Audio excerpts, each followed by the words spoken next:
Good evening, ladies and gentlemen. Hello again, and welcome to High Top Sports Network's presentation of a District 6, District 9 crossover matchup. Boys-girls doubleheader tonight here at the Wolves Den in Laurel Valley. West Shamokin hosting the Moniteau Warriors. Girls getting underway here in a couple of minutes.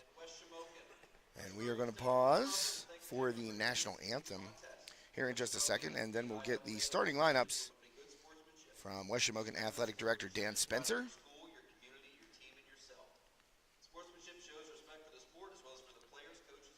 We're getting the PIAA sportsmanship message from Mr. Spencer right now. So this annual crossover matchup here between the districts, always a good time. And we're going to get the national anthem right now, so I'll be right back.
That is a lot, actually. You're messing up my color levels. And now for the starting lineups for tonight's game. Former West Shamokin baseball head coach Dave Powers in front of me, and a buddy of his. They're both lacking some hair on top, and they said if you get too much glare, just let us know and we'll move. And I said they were affecting my color levels there with all that shine coming off the dome. Coach Powers retiring after last season, so going to be unfamiliar with him not in the dugout for the Wolves this year. Moniteau coming into this game 15-6 on the year, 4th place in the KSAC, the Keystone Shortway Athletic Conference. Well, I got another camera going on over here, but keeps kind of crapping out on me. Don't know why. Aaliyah Talmadge. House there. Melina Stewart.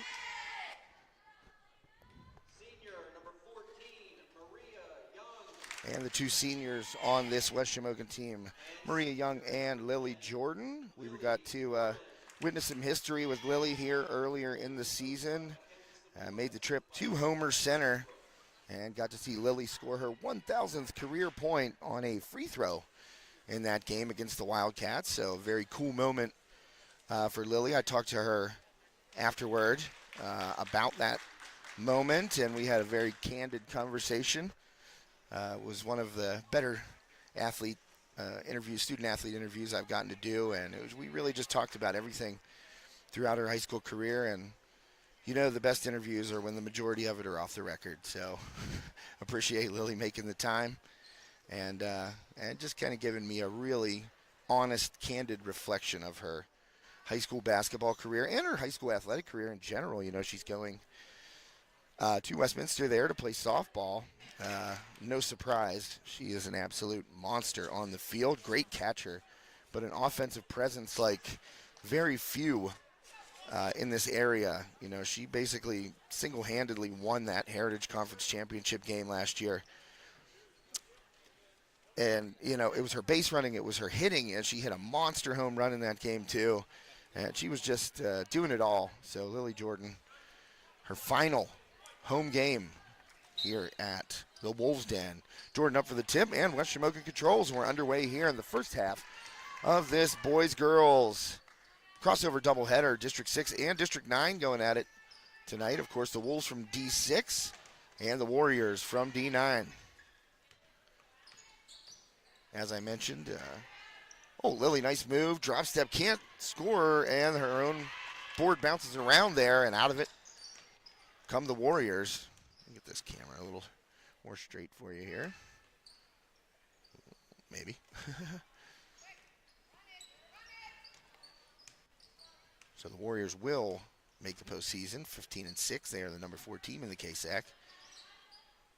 A lot of basketball talent in both the Heritage and the KSAC. That ball lobbed in and stolen away by Lily Jordan. Nice grab there by the Wolves number 10 underneath. So Jordan had the offensive opportunity the first trip down the court. Missed. Nearly got her own rebound. Nice dump in there by Talmadge. It's off Jordan's hand. She fires it back off of Young. And swinging around here, there's Talmadge again. Now Young will reset for the Wolves. And a dump in there to Stewart, and just too strong off the glass. And another defensive rebound by the Warriors. Good pressure there by Young in the backcourt. And Moniteau will turn it over right there. Veteran official Paul Tatarko with the travel call. He once called me for traveling in a charity game against the Steelers whenever a defensive tackle landed on my back. And I said, "That's not a foul, Tatarko?" And he said, "You walked." And I said, something I can't repeat on the air. 3 ball up, a little bit short there from Talmadge, and another board by the Warriors. They are controlling the defensive glass, push it ahead, and Talmadge going to get whistled for the bump there underneath. So anytime Tatarko calls a travel, you'll hear me bring that up. Just an FYI. So inbound to the left of the hoop there, trying to dump it in. Knocked away by Stewart, and a tie up there. Thanks, of course, to Schulteis Roofing Incorporated, our scoreboard sponsor. You see the scoreboard in the bottom of the screen there, and the Schulteis graphic up top. It just fit a little bit better that way. 3 ball up from the corner. It's good. First points of the game go to the Warriors.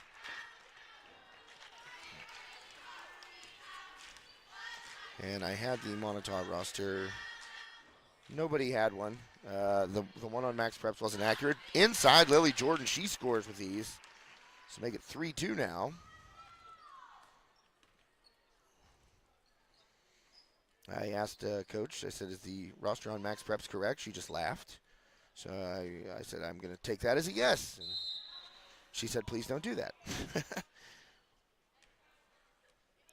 So I'm looking for the one that was sent to me here, and I'll get it up in a sec. Hopefully.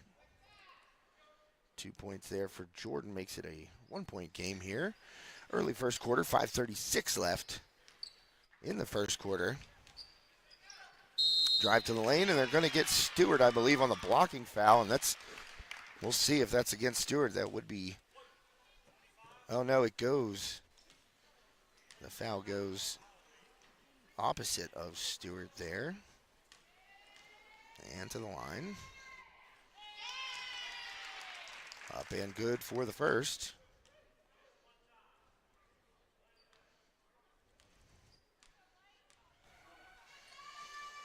And all 5 points, I believe, to number 5 for Moniteau here. We'll get that young lady's name in just 1 second.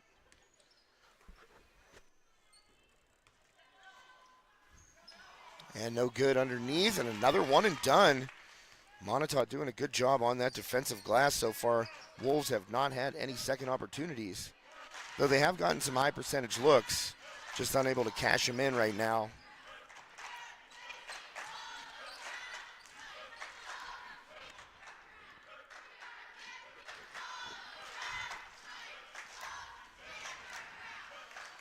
Three ball up from the wing. That's short, way off. Good box out there by Jordan and Stewart.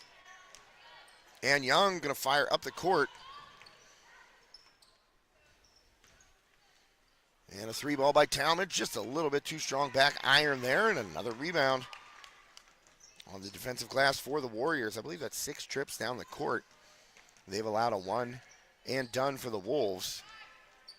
Drive there into Stewart, losing the ball is Moniteau. Coming the other way, Young has it knocked away, and the ball will stay with the Wolves. Knocked out of bounds, 4:22 left here on this Carson Boyer Funeral Home and Monuments game night. Thanks to Brian Myers for his wonderful sponsorship of our coverage of West Shamokin. Brian, a day one guy here on High Top Sports Network, so thanks to Mr. Myers and his great staff at Carson Boyer Funeral Home. And check out carsonboyer.com. You can see the monument. Stewart traveled right there. Couldn't get a handle on the ball as she tried to back it in. So still a 5-2 lead. And we are at the halfway point of the first quarter here. Moniteau up by 3.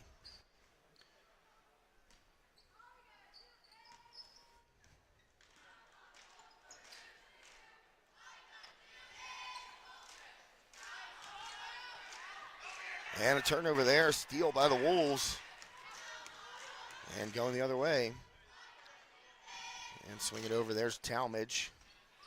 Tries to get it inside to Young. Young regains the handle, back out to Talmadge. Thought she might pull one right there, but thought better of it. So Talmadge, oh, that one, that's a finger right there. You know that sound if you've played basketball as long as I have. And definitely somebody got the stoved flange. Never a fun thing. I would always pray for it to just go numb. You know, the pain is kind of like a lightning bolt in your finger. Talmadge, good drive. Oh, she traveled. That pivot foot, honestly, I don't think it came up. It was just the hop with her other foot, I think, drew the officials' attention. I was watching her back foot, and I don't think she lifted it. But when you're driving in hard like that and you try to put on the brakes and your 1 foot hops, well, they're going to whistle you. And nearly stolen away there by Talmadge. Trying to get that turnover back.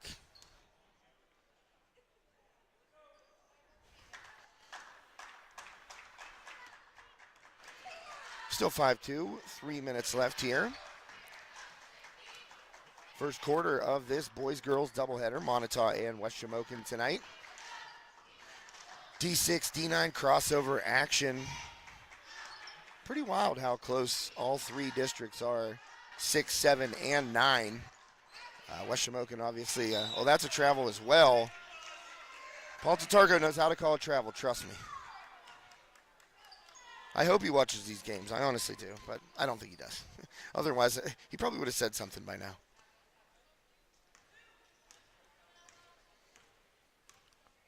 So that turnover allows the Wolves. What is my, is it my 2 backwards up there? Yes, it is. That's interesting. And was that a 3? Nope, just a 2 there. So I don't understand why that looks like that. We'll try and turn it around.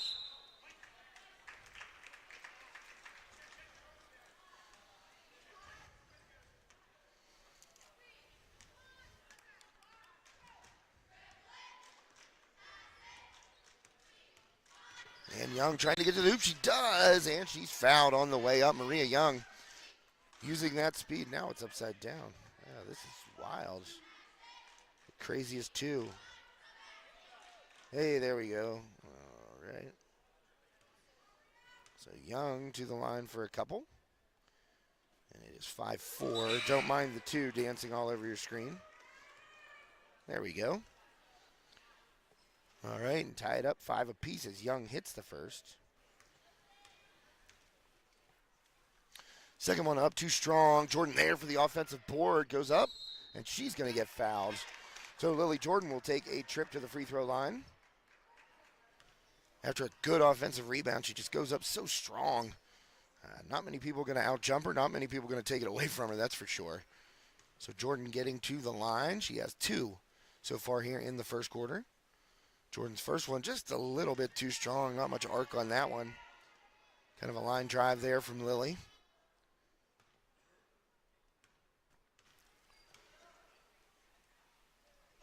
Second one for the lead is good. 6-5 now, Wolves up by a point.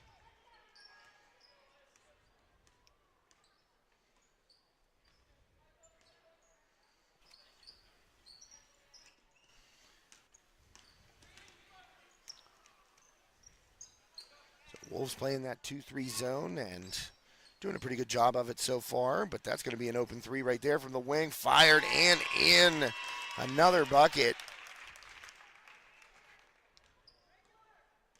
And as I said, I asked for a roster. I did not have an accurate one, so I'm going to try and do some research and find one when we get a break here. Didn't get the media timeout tonight. A little bummed.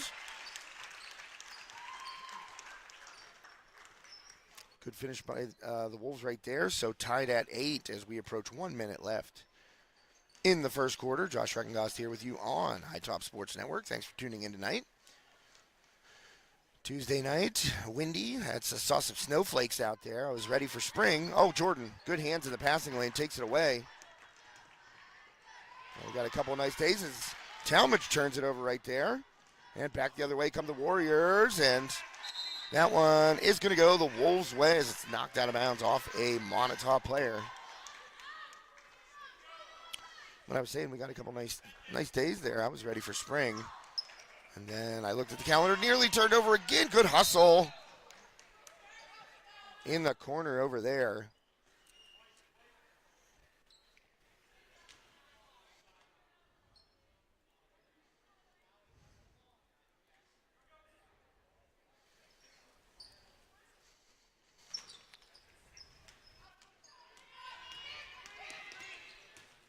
And Young going to bring it up.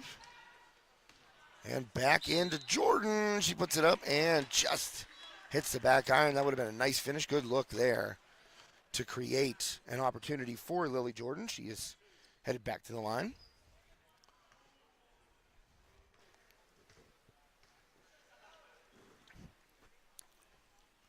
First one by Jordan, in and out. She's not getting much arc on these shots. Need to bend a little bit more at the knees right there. Just kind of straight up and down at the line, and she's missed a couple so far.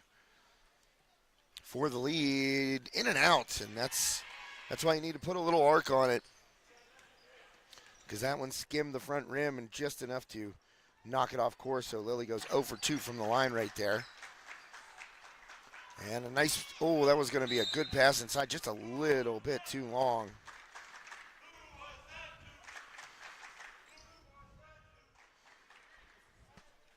And we have 22.9 seconds left. A little pressure here by the Warriors. Inbounded to Talmadge. She's going to take it herself.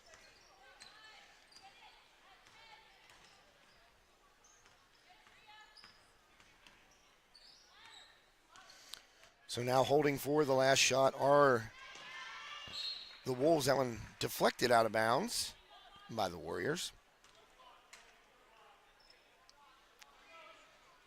Talmadge with 4.7 seconds left. See what she does here. Inbound. There's Young. Going to try and get to the hoop. Gets around her defender. Up and too strong. Jordan with the follow. No good. So a tough break there for the Wolves at the end of the first quarter. Young using that speed, getting around her defender. But Jordan also a little too strong on her offensive rebound putback. So we end the first quarter tied. Here are the West Shamokin cheerleaders. Enjoy them while I look for this roster.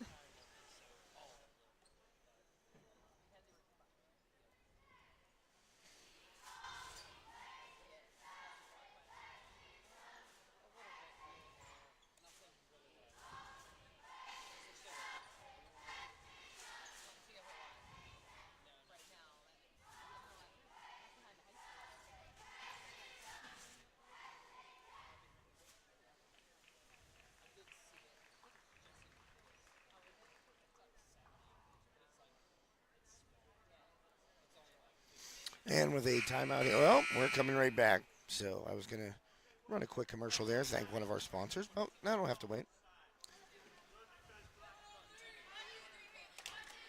Wolves back on the court here. And I think I said they were 15-6. They are actually 16-5, so sorry about that. Warriors fans had the numbers reversed there, sorry. But 16-5, fourth place in the KSAC was correct. So swing across there and back out to Young. Inside Jordan, oh, she had position. That bounce pass was just a little too far to her left, and that allowed Moniteau to get a hand on it.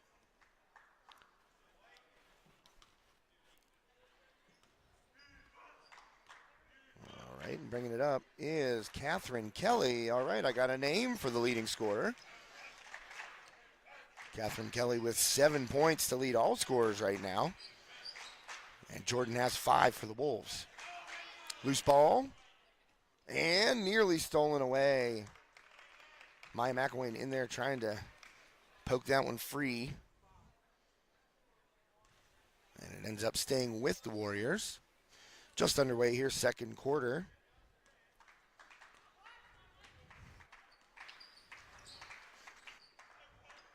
No, I still have the score at 6-5. Sorry about that. Doing too many things at once here. It is actually tied at 8 apiece.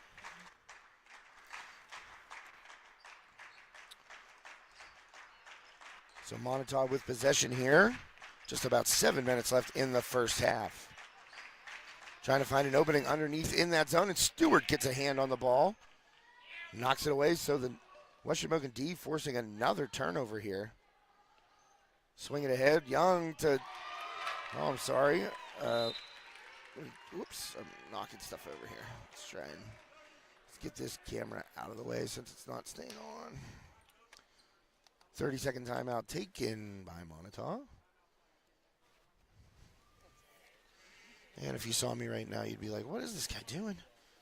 I wish I had 6 arms. Sometimes. I don't think I would wish that all the time, but certainly right now would be a good time to have those 6 arms. And Coach Mackenzie Sabula in her second year at the helm for the Wolves. Trying to end the season on a positive note. Oop.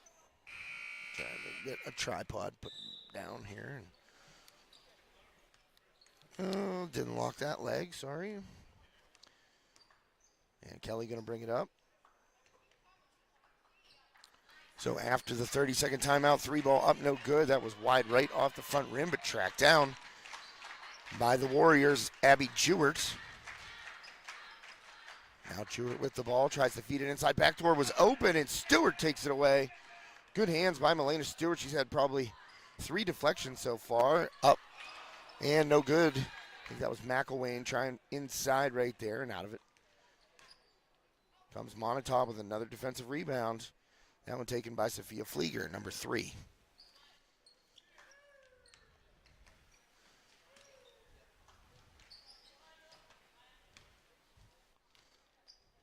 So right now the Wolves up 11-8.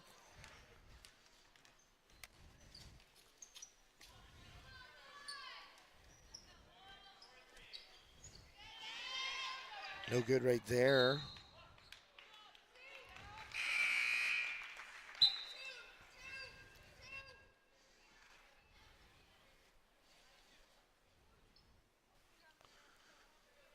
It's going to stay with Moniteau under the hoop.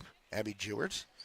Going to inbound right there to a cutting Sophia Flieger, but mishandled by Flieger off of her hands and out of bounds. Turnover there for the Warriors.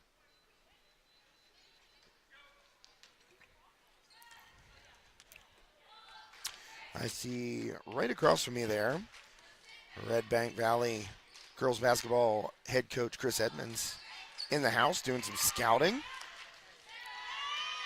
as his team may run into Moniteau at some point. And that one no good and off, and Jordan out in front of the pack. She gets it, spins, and just hands it back to Talmadge. Talmadge, a little short jumper, no good. Jordan fighting for it. Oh, and they're going to get Lily with a foul call right there. And I honestly thought she got out of there before she made contact, but that will be Jordan's first.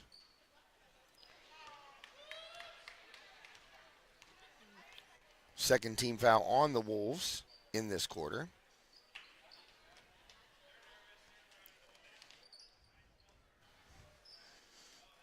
Wolves with a 3-point lead. 3 minutes gone by here in the second. And the Warriors just trying to work the ball around that West Shamokin zone. Trying that backdoor again, and Stewart's hands are there. And a turnover. Dished off. The layup missed. Offensive rebound gotten back. And trying to go up with it, but fouled right there was Emily Matz, freshman forward. So Matt's going to go to the line for a couple here.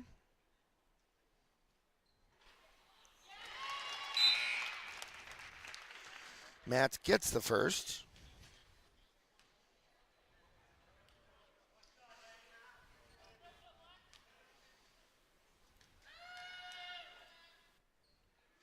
Second one up by the freshman, rolls around, no good. Melina Stewart with the board.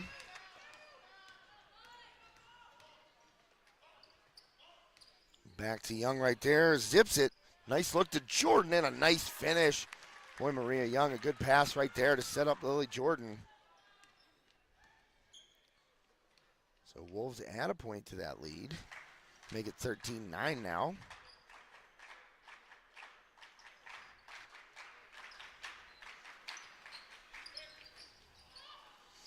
And that one off, and Stewart, she loses the handle. She got a rebound right there, but poked away from behind and knocked out.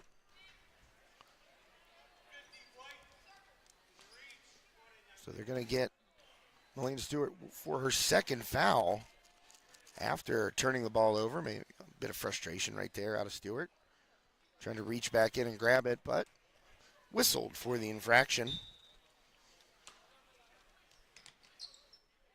Oh, nice look, and backdoor cutting right there was Kelly. Really a nice design play right there by Moniteau. So Catherine Kelly going to the line for a couple. Both teams kind of struggling from the free throw line so far early in this one as Kelly knocks that down.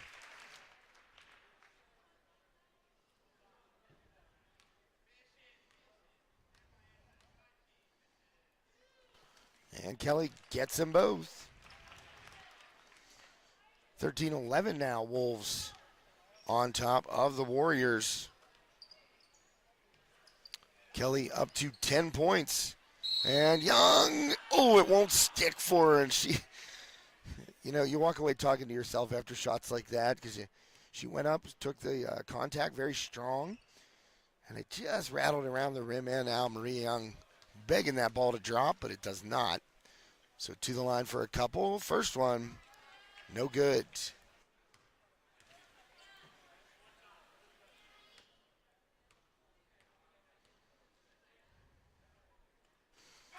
And she gets 1 out of 2.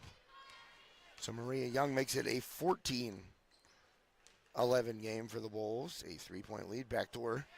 Trying to go backdoor, but the Wolves are doing a great job shutting down those passing lanes. Moniteau just keeps throwing into them. And, I mean, you got to have your hands up. That's the whole point of playing a zone. Keep those arms extended. Talmadge 3-ball wing. Short. And a good rebound. And a jump ball forced.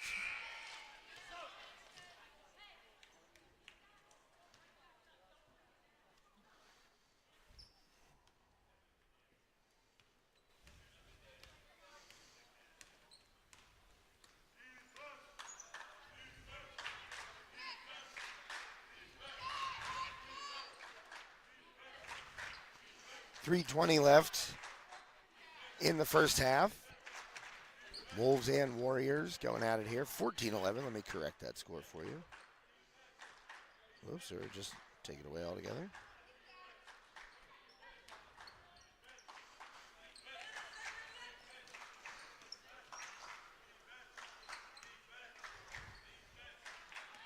Under 3 minutes now, so a very patient possession here for Moniteau. Getting baseline is Kelly, dumps it off, nice pass, and a good finish. Going baseline was Kelly right there, and a good bounce pass between two West Shamokin defenders.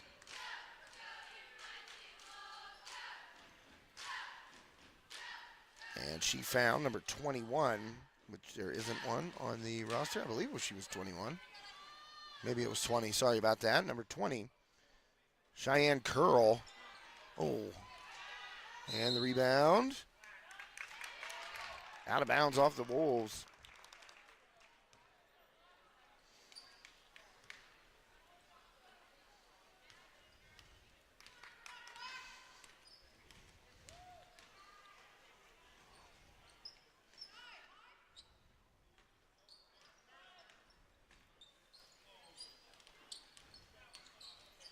Oh, nice Euro step right there by Kelly, and she goes up and finishes with the right hand.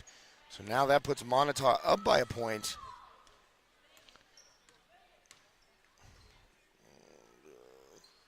This is asking me for a password right now.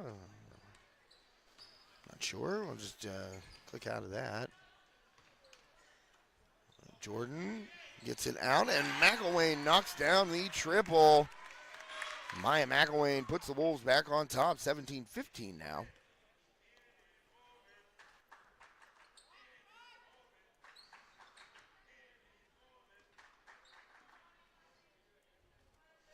So 17-15 here, 1:23 left in the first half. Wolves doing a good job defensively in that 2-3 zone, getting their hands in the passing lanes, creating turnovers. Moniteau has been able to stay in this game thanks to 12 points by Catherine Kelly to lead all scorers. And patient are the Warriors right now. Not really trying to force anything, and there's a long three that goes up, banked in. Well, as I said, they were patient, not forcing anything, and then right when I say that, up goes a long three that banks home. And trying to match is Maria Young, no good. I believe that three was hit by Annalise Baptiste. Well, no, she's not out there. Who was it there? Number 2, sorry, Abby Jewett. With that long banked-in bucket. And that makes it 18-17. Shot up and good, and Kelly feeling it right now. The three ball right before the buzzer. And just like that, the Warriors turned a 4-point deficit into a 4-point lead in the final 90 seconds. Great closing of the first half there by Moniteau. And we are going to head to intermission. So I'm going to give my voice a break, because we got another game after this. So stay tuned. The West Shamokin boys and the Moniteau boys will be going at it in the second half of this Heritage Conference, Keystone Shortway Athletic Conference, District 6 versus District 9. Crossover matchup to end the regular season, always very cool. When teams from opposite districts get together on an annual basis to play the final game of the regular season, always enjoyed that. I mean, I didn't enjoy it when I played because inevitably it was a loss. But well, I think we're going to give the Chuck a Wolf here, and I'm going to take a quick break here on High Top Sports Network. A 21-17 lead here for the Warriors. And we'll be back with the third quarter in just about 9 minutes. Josh Reckengos thanking you once again for tuning in tonight.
Suffer your wrath. Booting you. All right. Welcome back. High Top Sports Network. Second half about to get underway. Our boys-girls doubleheader tonight here on the network. Stay tuned. This stream will stay live between the games as we are getting ready to start the third quarter here at the Wolves' Den. 4-point lead for the Warriors, and the Wolves will start with the ball. So Moniteau did a great job to close out that second quarter. They were down 4 points and quickly turned it around thanks to Catherine Kelly. She finished with 15 in the first half. Long three by Young, and she's got it. Maria Young with the triple to start the second half for the Wolves. That's just what they needed. 1 point game now.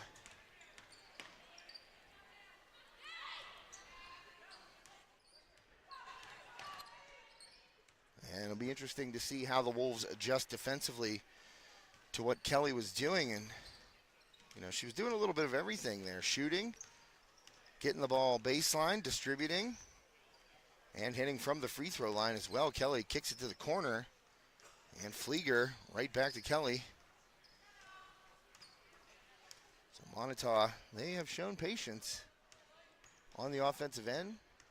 Not really in the mode of forcing things up. And kick it. Ooh, passed on a shot right there. The running lefty, no good. Offensive rebound. Too strong. And Jordan gets tied up with the ball underneath the hoop right there. She was tied up with Cheyenne Curl. And a nice move to the hoop there by Allie Pry, senior shooting guard. Inside to Kelly, gets up and under, and Kelly's going to be fouled. She kind of slithered her way through that double team and was able to get a shot off.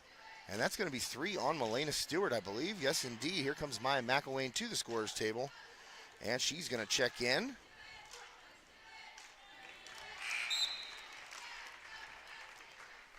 So a substitution as Stewart comes out.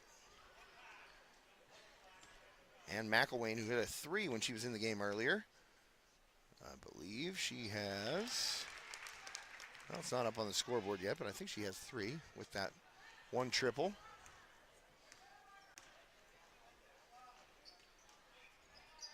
And so now the Wolves down 3 after Kelly gets them both at the line. 3-ball, top of the key. That one no good by McElwain. Fight for the board.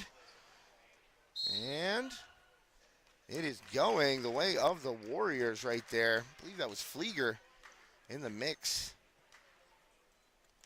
tying it up, and out of bounds off the Wolves. So Kelly got those 2 free throws. She's at 17 of her team's 23 points. And I'm not much of a math guy, but I know that is a high percentage. Dropped off to Kelly, goes baseline, tried to bounce pass. McElwain would have been there, but that ball knocked out of bounds by the Wolves.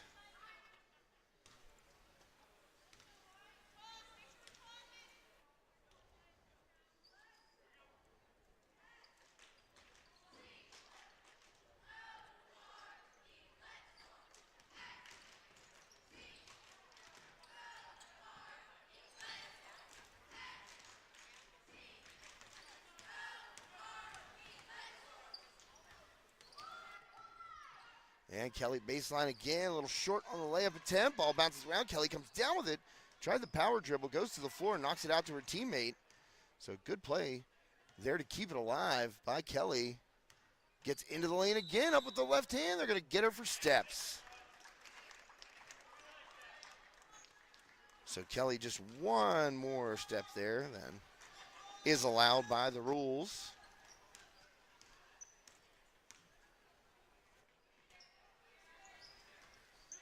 And a turnover there for the Warriors. Oh, fouled on. Oh, no foul call. Well, I thought it was a foul, apparently.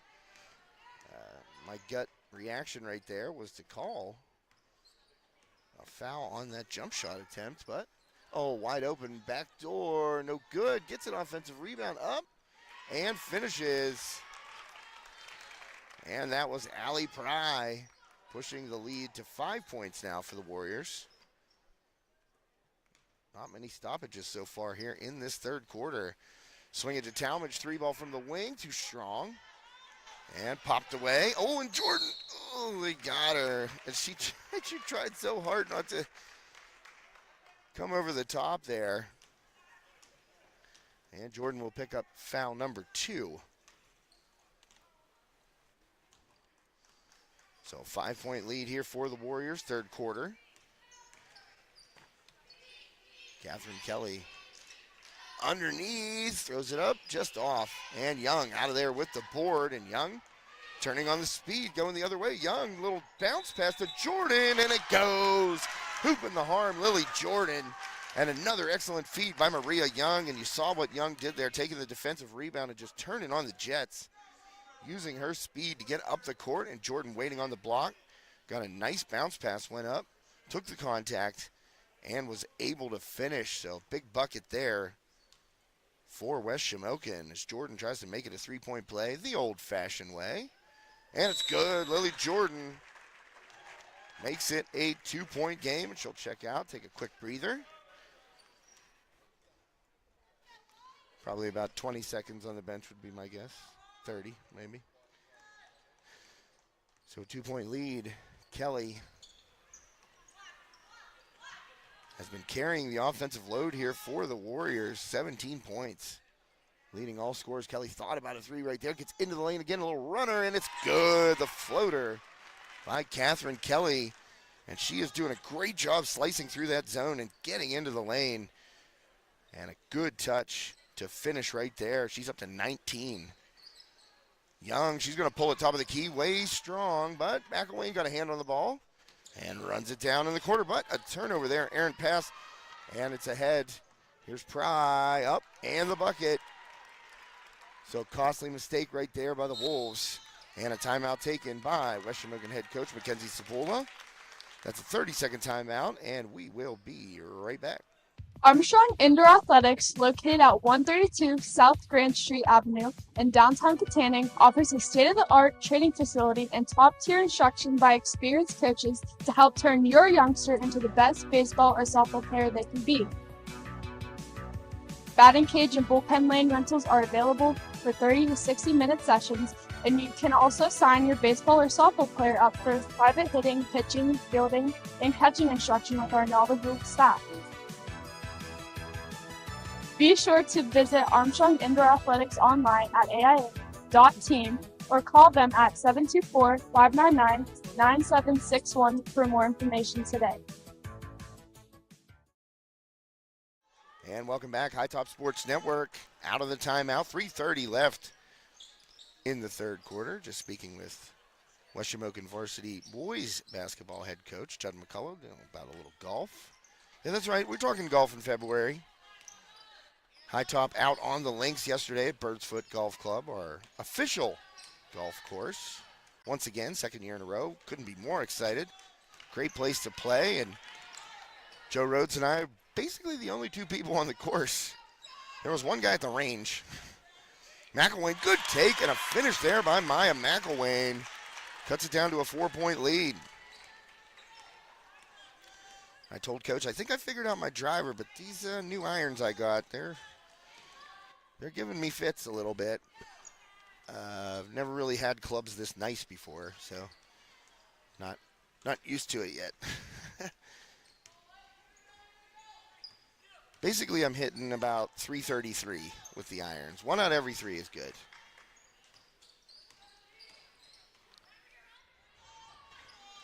And a long 3 airballed right there, and trying to tiptoe the line was Allie Pry, but she is called out of bounds. Well, what do we got here? Whoops, I had that score backwards. Sorry about that. I guess it wasn't really backwards. It just wasn't updated yet. And a 3. That one, oh, in and out by Young. Here's a perimeter jumper by McElwain. No good. Fighting for the rebound, and the Wolves come out of there with it. Nice board. And a pull-up by Young. She's got it. Maria Young starting to find that stroke. She's up to 7 points. And it is back to a 2-point game.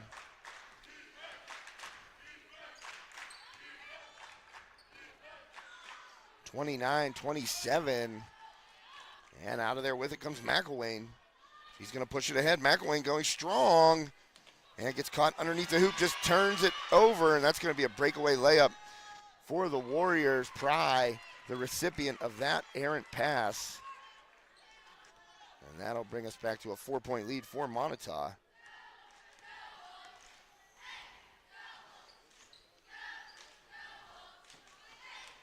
Warriors looking to pick up their 17th victory of the season. Turnover right there, errant pass, hand in the lane. Good deflection away by the Warriors, forcing that turnover.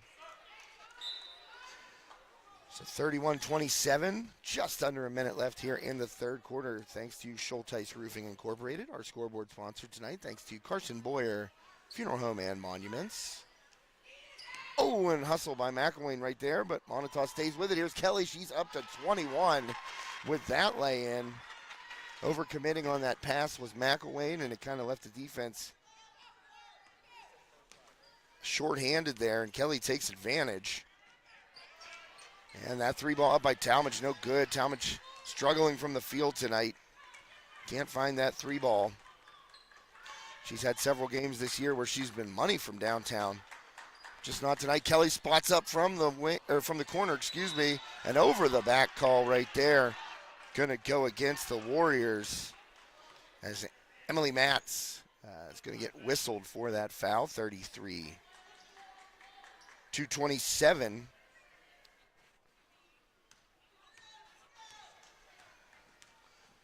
So just about 20 seconds left here in the third quarter. Underneath, and a finish inside by West Shamokin.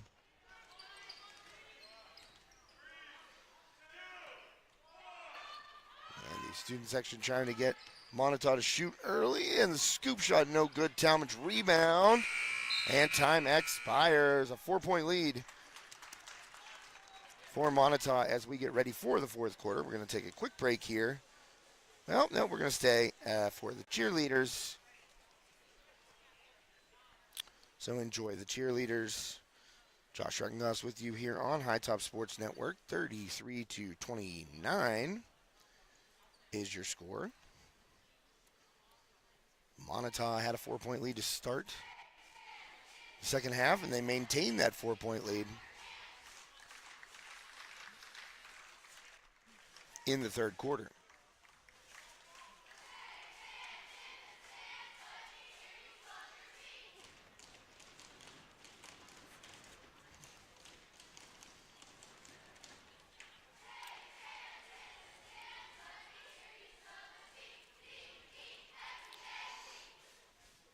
Well, I got a whole mess of my family to my left here, so that's always nice. Always enjoy seeing the Aiden branch of the family.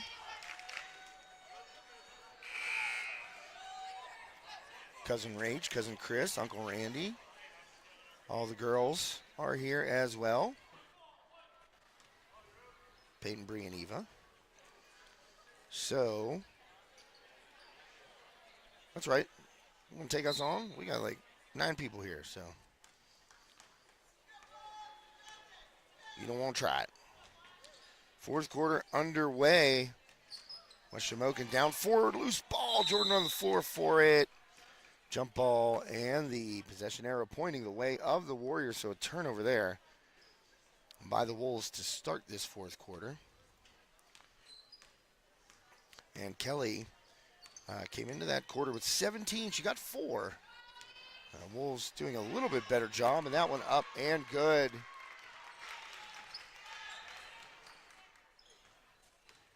Didn't see who scored that for Moniteau. Oh, it was Pry. She's up to 8 now. So make it a 6-point game. There's a 3 ball by Young. No good. Jordan, offensive rebound. Up and good. And she's fouled. Lily Jordan once again inside on the offensive glass. Goes right back up quickly.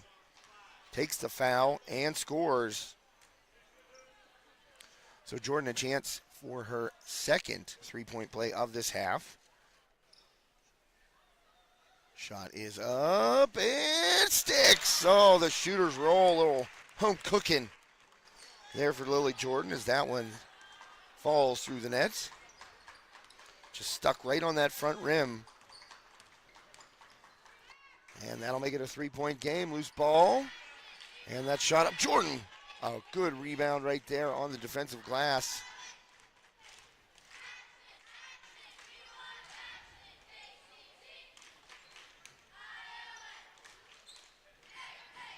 So 35-32. Moniteau had nearly stolen away. Good anticipation there by Cheyenne Curl. She just couldn't keep it in bounds there. And West Shamokin will maintain possession. Young goes baseline. Little pull up. No good. Jordan offensive rebound. And she's knocked to the floor. No call. And out of there with it are the Warriors. Slicing through the lane. Kelly, no good. Too strong. And the ball deflected around to her. She's going to pull a three from the corner. No good. Jordan over the top and knocks Pride to the ground. There was some feistiness behind that, no doubt about it. I think Jordan may be a little frustrated there. She didn't get a foul call at this end when she was hit and knocked to the floor. So returning the favor to Allie Pry. And that's what we call generosity.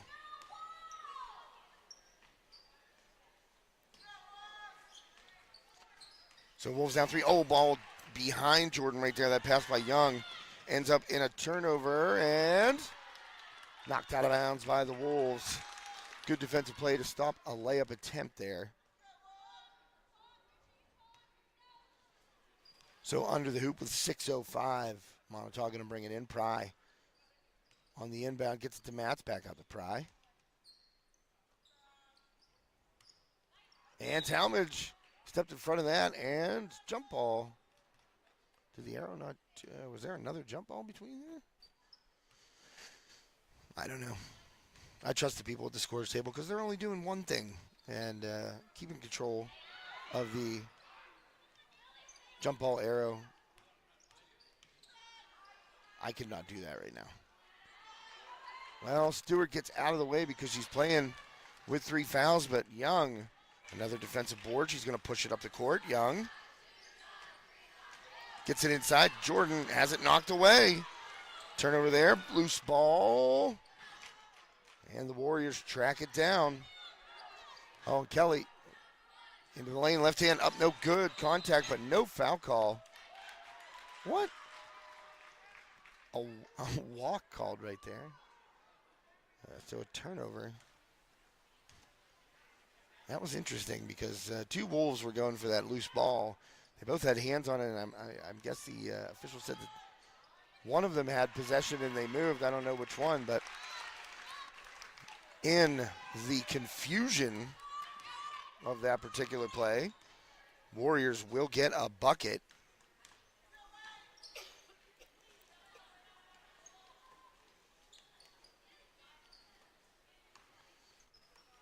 And knocked away by Pry, out of bounds. Staying with West Shamokin. And a full timeout called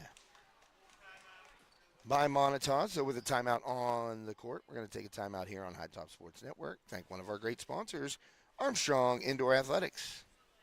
Armstrong Indoor Athletics, located at 132 South Grand Street Avenue in downtown Katanning, offers a state-of-the-art training facility and top-tier instruction by experienced coaches to help turn your youngster into the best baseball or softball player they can be.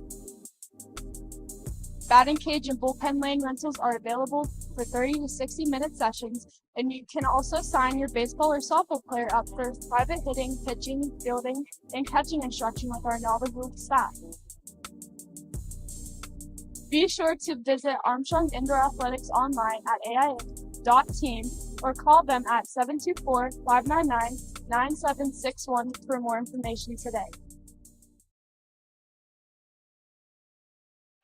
Welcome back, High Top Sports Network. I just spotted West Shamokin boys varsity volleyball coach Scott Craig over there looking like the Gordon's fisherman with his giant gray beard. That's a good look for Coach Craig. I like that. It fits him.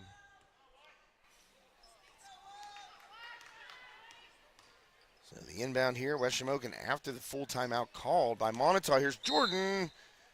And a foul is going to go against Matz, I believe, getting in the way of Lily Jordan. And Matz took the worst of that collision. And that's going to be Matz's second of the game. Inbound, Jordan gets inside and finishes like she's done so many times in her varsity career. What a move by Jordan. She just goes up so strong and creates that space with that shoulder that even though she's going on the left side with her right hand, she creates enough space so as to not be blocked. Stewart, quick hands, and they're calling for a travel and a jump ball. When in doubt, just call a jump ball. That one deflected right back to Kelly, and she kind of caught it and moved her feet for sure. So that's what the West Shamokin faithful were calling for. They wanted a Aaliyah Talmadge 3 ball. It's good. Lily Jordan, what a skip pass right there. And you heard it, at least I did, from the West Shamokin student section. Hit that, Aaliyah, and she did. So that three-pointer ties us up at 37 apiece. 4:04 left. And a big collision there under the hoop. 37 up. We are in this one. And Jordan in the post right there took that double team on and waited for it to collapse, and she skipped it across to a wide open Talmadge who knocked down the three. Kelly at the line. That's good. Her first point here of the fourth quarter.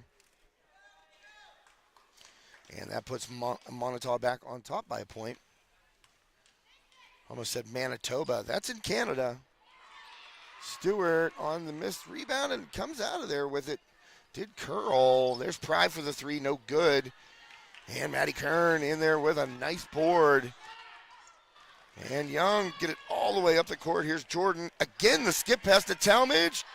And that one long, but Jordan there to corral the offensive glass. And they're going to call an offensive foul. And that, you want to talk about the part that got most candid in the interview I did with Lily after she scored her 1,000th point. It was that right there. She's just stronger than everybody else on the court. And when she goes power dribble, more often than not, when she then makes contact, initiates that contact, that whistle's getting blown on her 90% of the time. And it's just unfortunate because it technically isn't a foul. You're allowed to power dribble and make a certain amount of contact with your defender. But, just the way that Lily's put together and the way that she plays the game, I call that the Nate Bailey. It's the big man foul. And there's a three, and Kern misses. But, the bigger, stronger players out there, especially at the high school level, they're going to get whistled for that. And we saw it a bunch of times in that game. We did at Homer Center. The Wolves ended up falling in that game that Jordan got her 1,000th point. But, I saw it go against her a couple times there. Saw it go against her a couple times in Marion Center. And it's just, nice board by Stewart. She goes over the top. Jordan by herself. Oh, I thought Kern was going to let it go. I started the camera before. Well, a little get back there as that foul will go.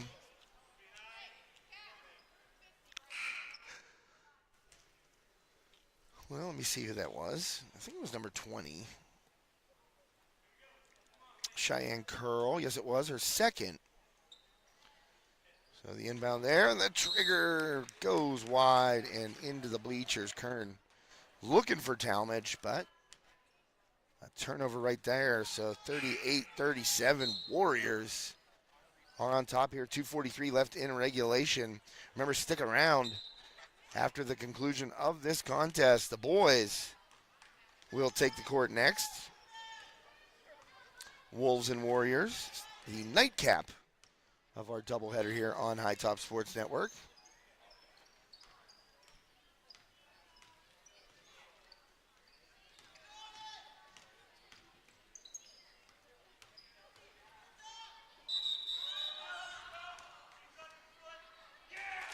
Well, travel call, big turnover right there. Wolves catch a break and looking to capitalize with 2:19 left as they get possession back. Young inbounding to McElwain, right back to Young. And she will set it up for West Shamokin. Looking for Jordan underneath. What a drop step, just too strong, and that's where you need the left if you're Jordan. Kind of a tough angle for her to finish on the right side. Here's Kelly, Euro step, up good. And she has made that move a couple of times tonight. A really, really nice game here from Catherine Kelly.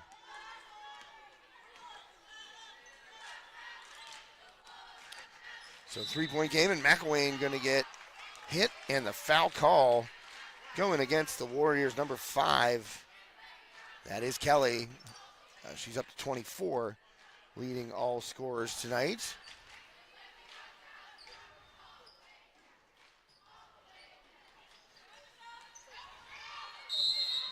And Jordan inside, goes up, she's fouled, back to the line for Lily Jordan.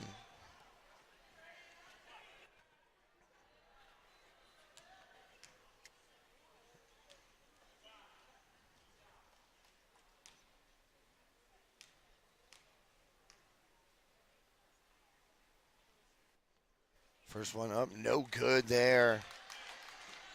So Jordan has been very, very good tonight. She's got 15 points.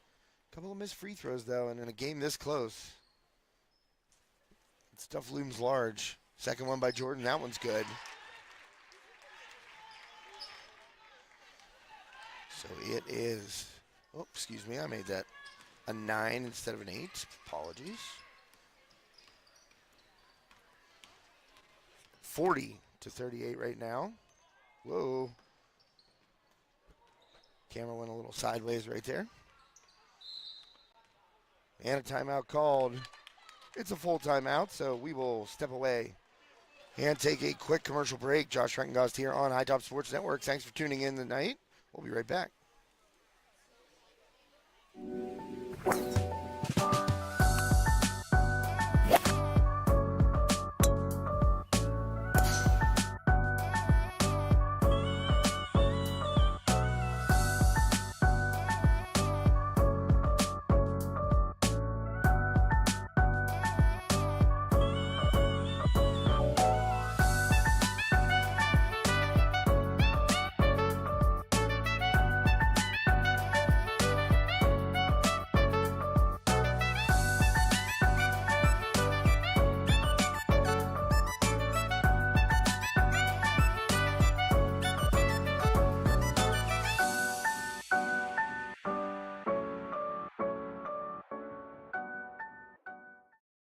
And welcome back, High Top Sports Network. 1:18 left in regulation. 2-point game, Moniteau. The visiting Warriors up by a couple here on West Shamokin in this D6, D9 Heritage Conference KSAC crossover. Regular season finale for these teams. Moniteau moving on. West Shamokin will not this season. McElwain getting in to knock that pass away. McElwain inbounds. And Young.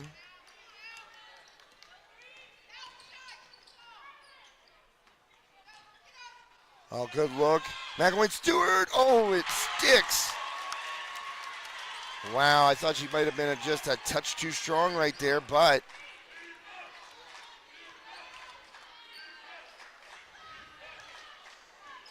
it ends up going down for Melena Stewart and the Wolves.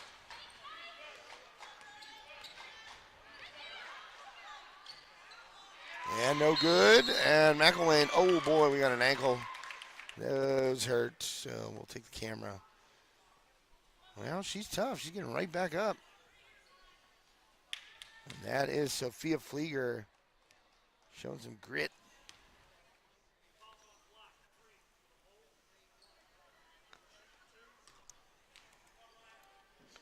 Tied at 40 apiece. And because that was the 6th foul, for Moniteau. We will get the new rule put into effect with 38.7 seconds left.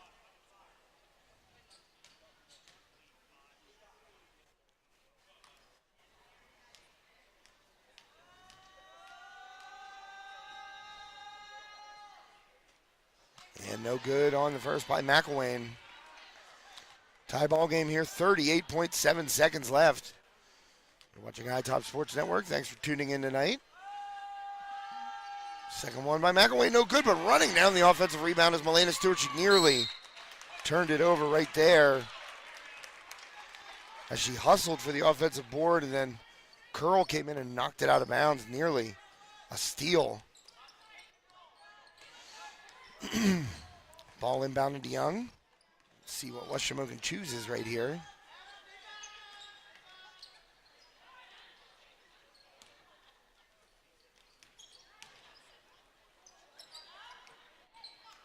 So West Shamokin looking to be holding for that game-winning shot attempt. Let's see what happens. Top of the key, Talmadge over to Young. Screen coming Jordan. Here's Young into the lane. She fires it up, no good. Stewart with the offensive rebound. How is that not a foul? Unbelievable, and out in front is Kelly, and she's going to go up and miss as the time expires. And we're headed to OT here on High Top Sports Network. Boy, Milena Stewart got whacked underneath the hoop, and no call was made. So officials just swallowing their whistles right there. And I thought that would certainly send Stewart to the line. I mean, all kinds of contact as we get ready for overtime. And we'll take a quick break. We'll be right back.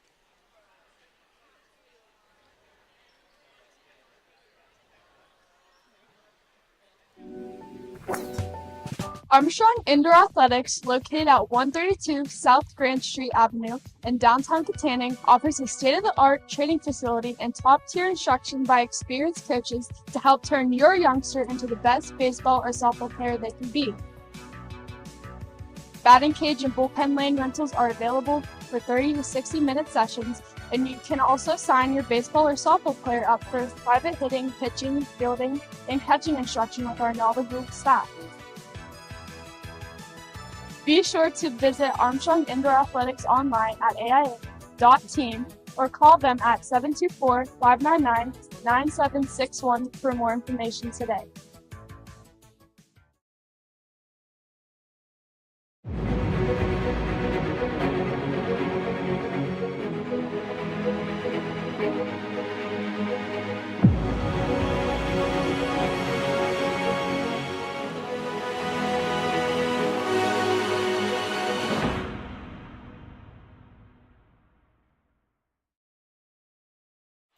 And welcome back. The tip is controlled by Moniteau as the first overtime is underway. And we are tied at 40 apiece. It is not overtime number 14, I swear. It's overtime number 1. And ball, everybody on the floor, and comes out of there. That ball thrown away and tracked down, but well, we're getting expletives in the crowd, so if it comes across, I'm sorry. It came across loud and clear the other night at Homer Center. So just trust me, it's not me saying them. I wouldn't do that to you.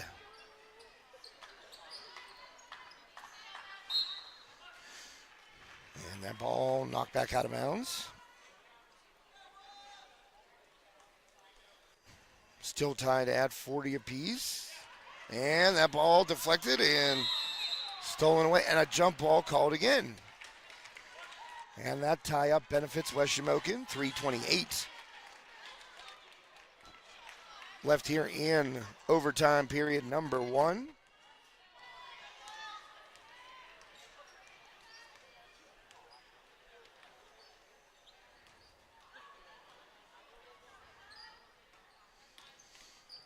And into the lane. Tough shot by McElwain, and she finishes Maya McElwain, wow. Confidence right there to get into the lane and put that shot up in traffic. A big bucket, and right back comes Kelly with the answer. She's up to 26 to lead all scorers. So McElwain did a great job. And then Kelly, not to be denied, comes down the court instantly. Ties it back up at 42.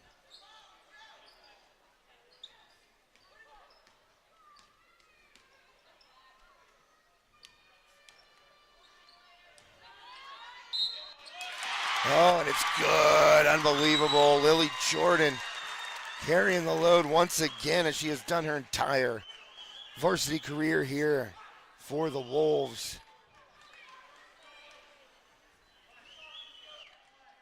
And Jordan looking to put her team up by 3. This is a big free throw. And it's good. Lily Jordan makes it a 3-point West Shamokin lead. Coming back down are the Warriors. 2:28 left. And Kelly gets in, and she just can't get it to fall. So Kelly back to the line for a couple. Jordan with 19 points in this one. Kelly, as I said, leading all scorers with 26. And trying to add to it with a free throw. She does right there. And that'll make it a 2-point game.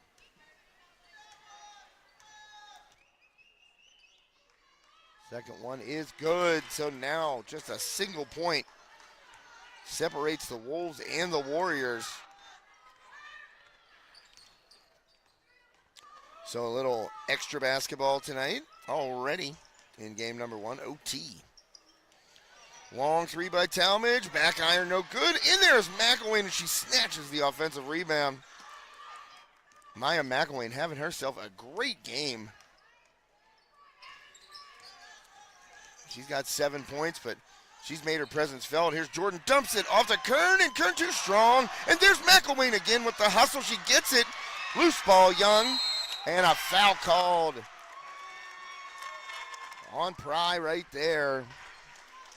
And I'll tell you what, Maya McElwain just sacrificing her body, getting in there. Good instincts to track that ball down. And Maria Young going to step to the free throw line here. 1-point West Shamokin lead. First one up by Young, no good.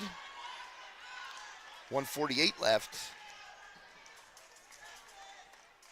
in tonight's first overtime period. Young got the second. And a quick inbound here by the Warriors. They're going to bring it up the floor. Looking to tie this one up or take the lead. Here's Kelly. And Match goes baseline, dumps it off, and a score with the foul going against Talmadge. That was Curl. Cheyenne Curl, the senior, underneath for the Warriors. Gets it to drop, tying us up at 46 apiece. So Curl, she gets it. So a 1-point lead now for the Warriors. Inbound to Young.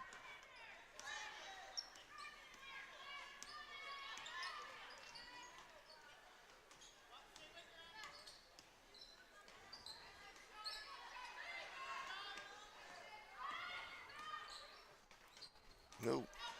What is going on with my camera angle? Oh, my arm on the tripod. Sorry about that. Came loose there and went up into the sky. There's Kern. Short jumper, and it's good. Maddie Kern. Just a great game all around from the role players on this West Shamokin squad. McElwain, Kern, Young. And it hasn't been all Lily Jordan tonight, and that's something that West Shamokin has been striving for all year. Dish right there, Matz. She has it knocked away, goes right into the hands of Curl, and McElwain has the board.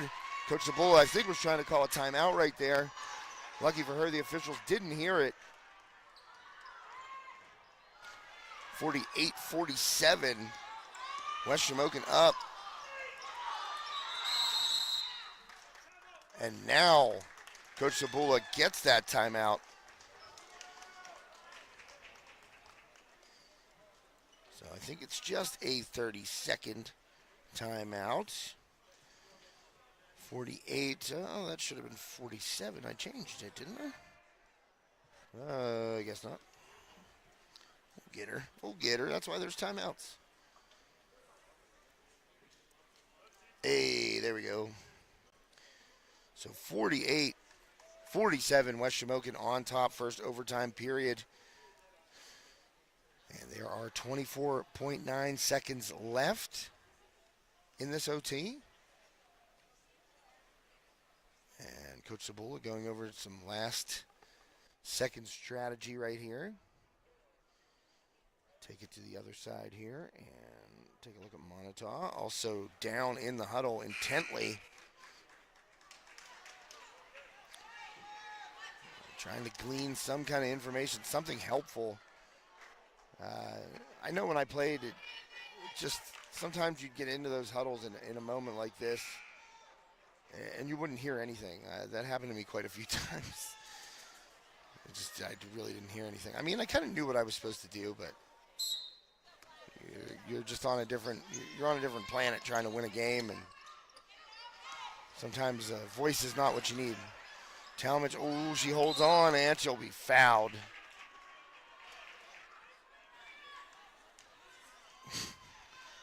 Lou Swartz with some hilarity over there. I heard him. He said, Aaliyah needs a hug. Thanks for that. So the foul going against Abby Jewett. Talmadge, first one, good. That's a big free throw. Makes it a 2-point game here. Can't get beat by a bucket unless it's from downtown. And Talmadge hits them both.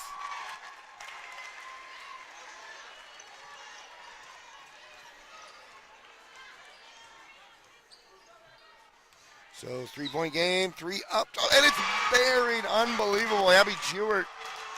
Now 5 seconds left. Young getting it ahead. Talmadge, and she gets it over back, and we're going to a second overtime here. What a shot by Jewett to knock down a 3 with just about 5.5 seconds left. My goodness.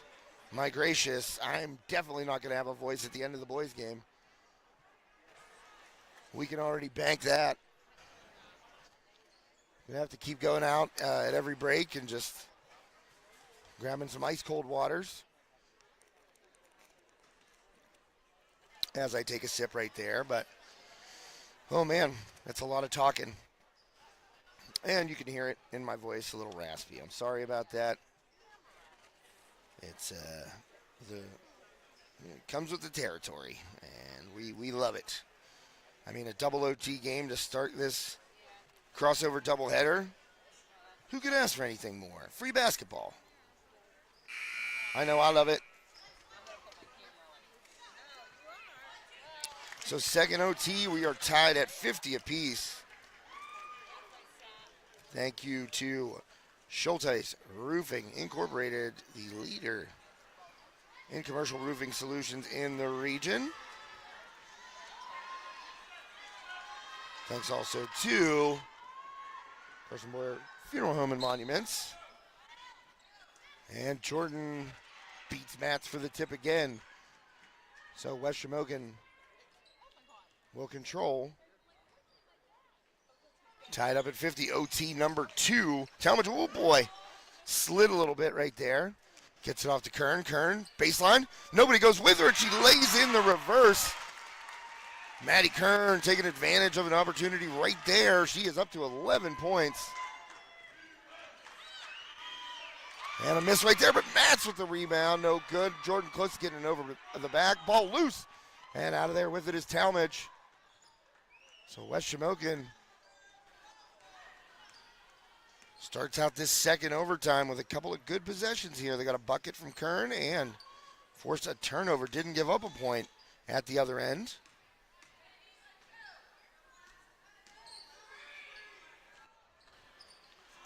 And that one off and taken by Curl as she dribbles up. Oh, bounce pass. There's Kelly going baseline on Young.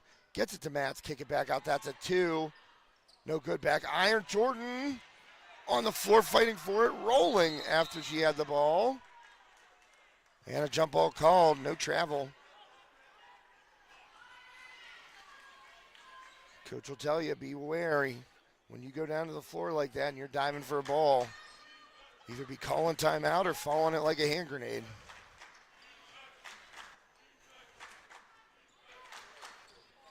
So 52-50 Wolves. Warriors with the ball, Mats. Over to Price, she got a nice screen right there. Didn't take the shot in the lane. Instead kicks it out and a 3-ball up. And that was another jump ball tie up. And that one favors the Wolves as Kelly and McElwain were scrapping for the ball. 2:26 left here, OT number 2. First game of our boys-girls D69 Heritage Conference KSAC crossover doubleheader. A turnover there by McElwain in the corner, a travel.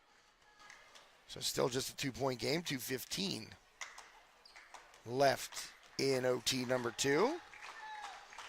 I think I've only ever been a part or covered one triple overtime game as Kelly goes up, scores, and do they call it on the floor?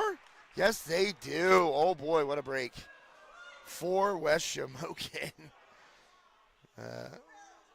Oh man. Well, he's going to get some disagreement on that, and that's all right. Kelly has not missed a free throw so far. She has 28 to lead all scorers.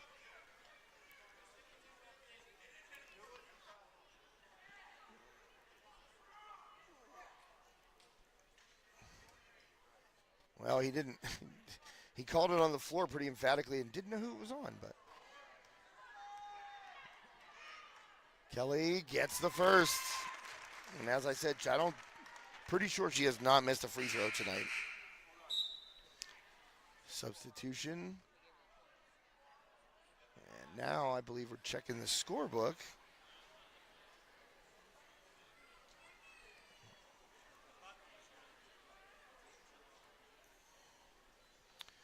Waiting to find out the explanation.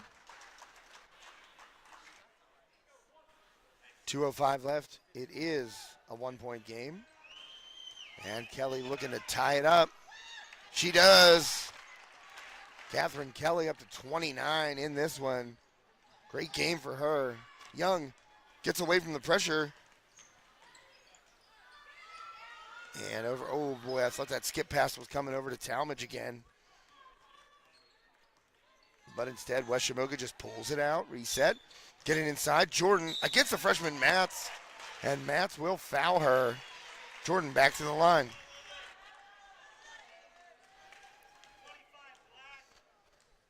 And that will be the third on Mats in this contest. Jordan, too strong on the first free throw attempt. 1:48 left, overtime number 2.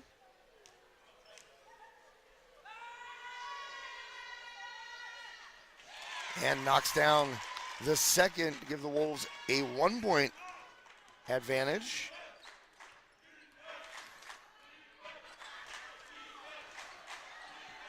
Well, into the lane and sticking it right there was Curl. So now Moniteau up by a point. Back and forth we go. 54-53, 1:24 left. Jordan in the paint. Kern, little short jumper. No good back iron. There's Maria Young. Can't get it. Young going for her own rebound and tied up. And it'll be going the Warriors' way.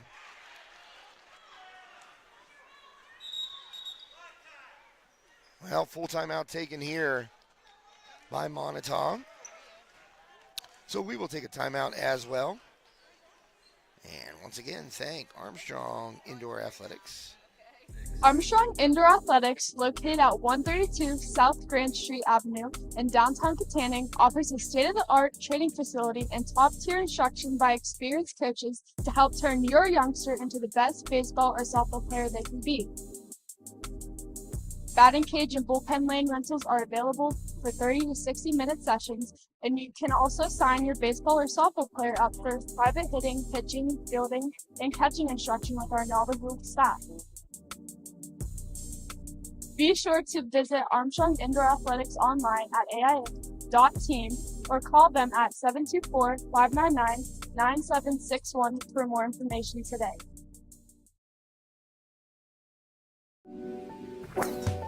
Whoops, trying to get back there and saw a swing by the one and only Sean McCullough, West Shamokin grad and quite a golfer on that bird's foot commercial, but I was trying to recruit some family members here down to my left to maybe take over some play-by-play duty as my throat's getting a little tight, but they offered me more hydration, so we'll take that. Take that instead. Plus, who wouldn't want to call a double overtime thriller? Inbound, Moniteau up quickly, getting away from that Wolves pressure. Whoops, I'm standing on a court. Oh boy, that's why. Oh, that's why the camera was going crazy. I was standing on the wire, sorry about that. All right, well, a foul called there, and Jeward, who hit that huge three at the end of the first overtime, to tie it up and force overtime number 2. She'll get a chance at the line here. First one up and good. Jeward tacks on a point there. Now a 2-point lead, 1:07 left in the second OT. Second one up by Jeward. It's good.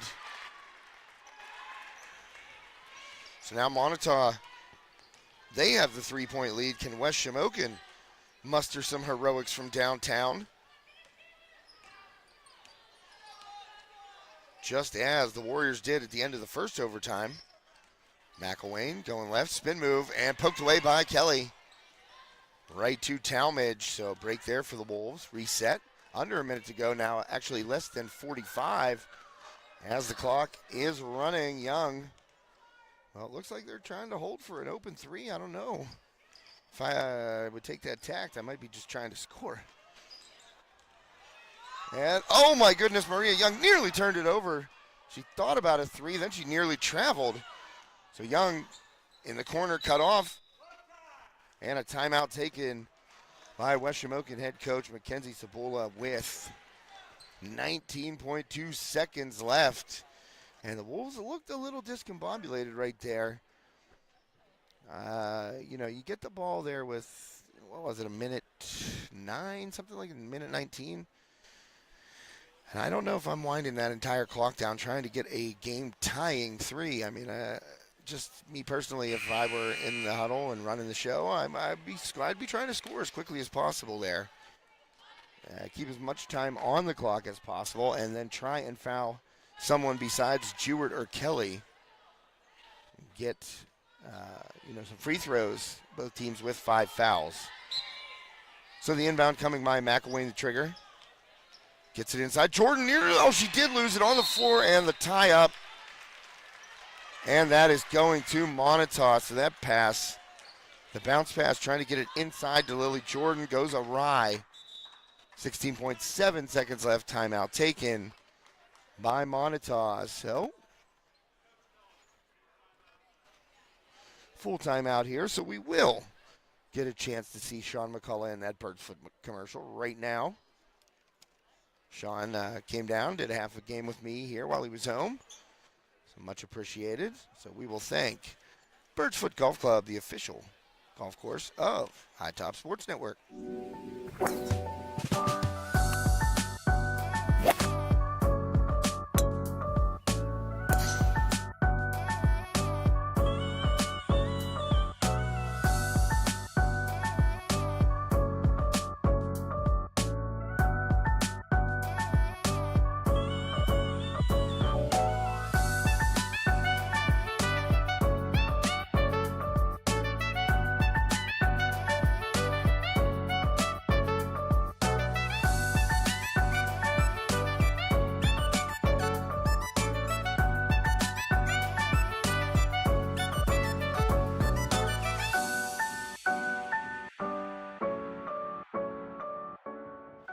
Well, the inbound here as we're back. And the clock is running. Moniteau with the ball, going to have to foul. And West Shamokin does. And that's going to put Jewett on the line. Jewett with ice water in her veins the last trip. And the 3-point, oh boy, it is 56, 53. I have it 58, sorry about that. I'll make it 57 now, just changed it. So 4-point game, and that is where that time coming off the clock.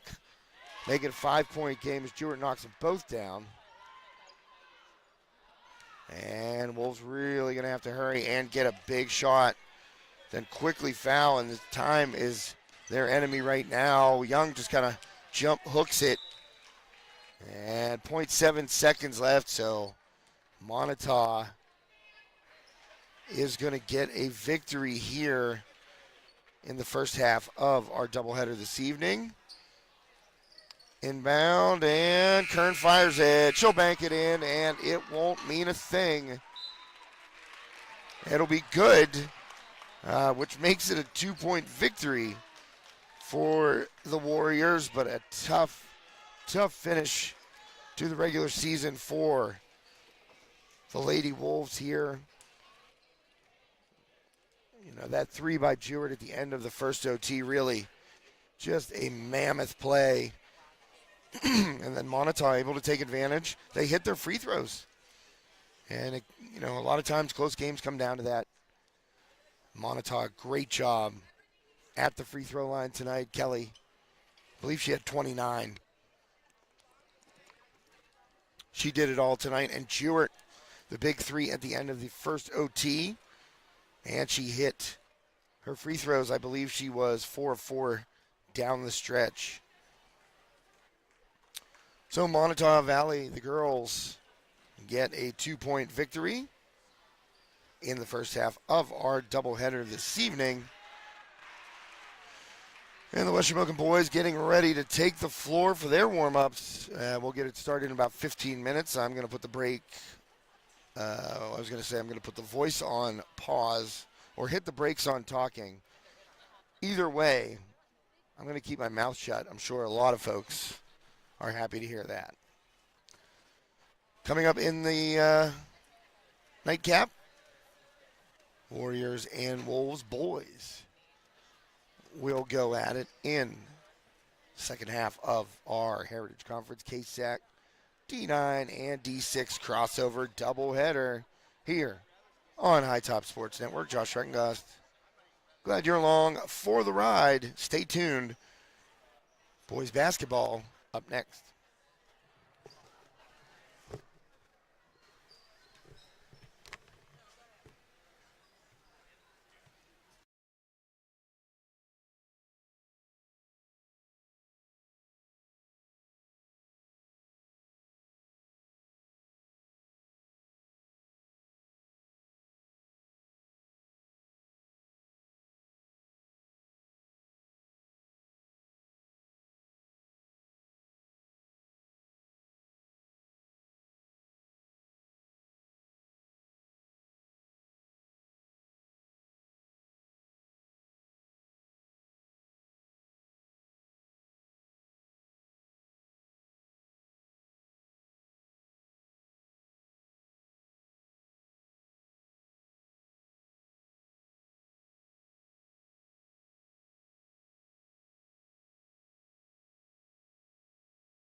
All right, we are back here at the Wolves Den in Rural Valley, PA. West Shamokin and Moniteau boys about to get underway.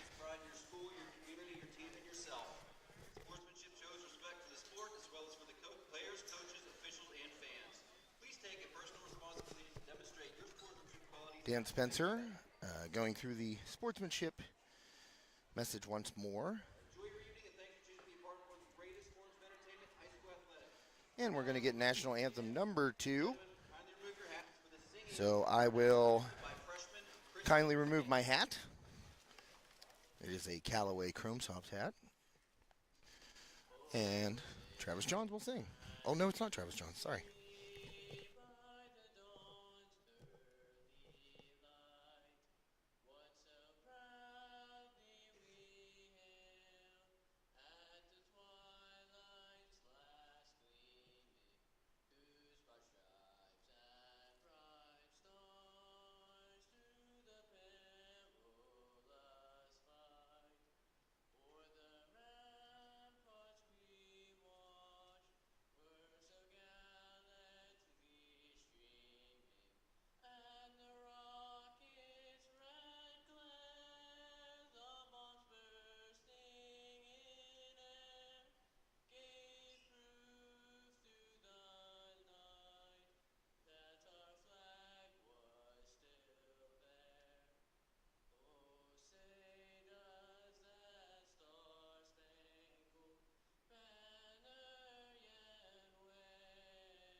All right, and now we will get the starting lineups.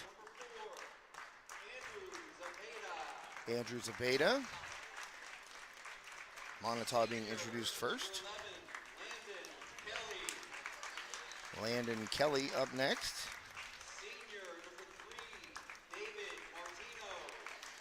David Martino, number 3.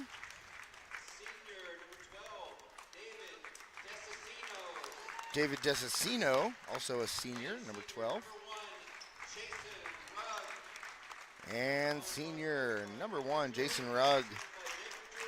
Overall, well, I'm not sure that is completely accurate on the Max Preps. It says they're 7 and 8, but I figured they'd played more than 15 games. I don't know for sure. Now the West Shamokin Wolves being introduced. So, Alex Talmadge, Jude Olinger, Braden Talmadge. Going to be Braden Rogers. And Ezra Osterling. I just spoke with his mother. The varsity girls volleyball head coach, Melinda Osterling. Ezra signed his national letter of intent to play volleyball at Teal. So congratulations to Ezra. You won't meet a nicer kid, a great family, and we're going to get that in the leader times for the Osterling clan. And congratulations again to Ezra. He is just a phenomenal kid. We have covered a lot of boys volleyball here at West Shamokin, 4-time defending District 6 champs.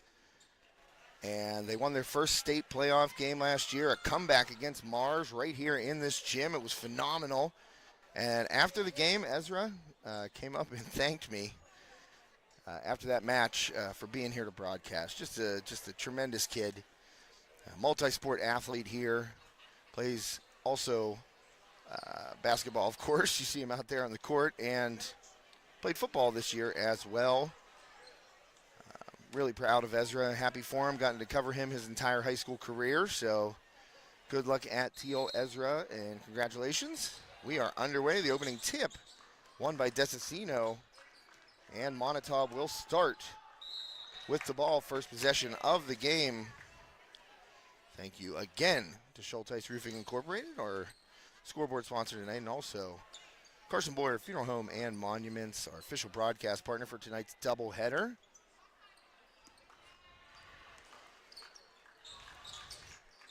So first possession still underway here for the Warriors. And a pass underneath, mishandled, and it's going to go off of Ohlinger's foot and out of bounds, so it'll stay with Moniteau. I'm going to zoom out just a little bit because it's a little bit, the guys take up a little bit more space than the gals. So we'll zoom out just a touch. There we go. Baseline drive up. Tough shot. No good.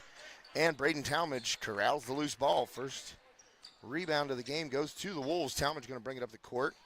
That is Alex. So I will be specific on what Talmadge has the ball. Alex thought about a three right there. Probably going to get just some first names between Alex and Braden. There's Braden with the ball. So Wolves kind of feeling out Moniteau in a man-to-man right now. Rogers thought about a pull-up. And switching on the screen right there were the Warriors. So they're fully aware of what Rogers can do. He is the team's leading scorer, leading rebounder as well. Ooh, nearly a travel right there in the ridiculously neon green kicks for Braden tonight. Braden Talmadge, three ball in the corner. Good first bucket. Goes to the Wolves on a three-pointer from Braden Talmadge in the corner. Good ball movement there by the Wolves. Showed some good patience. Baseline and a nice finish by Desicino coming up under, using the rim to his advantage right there. Make it 3-2.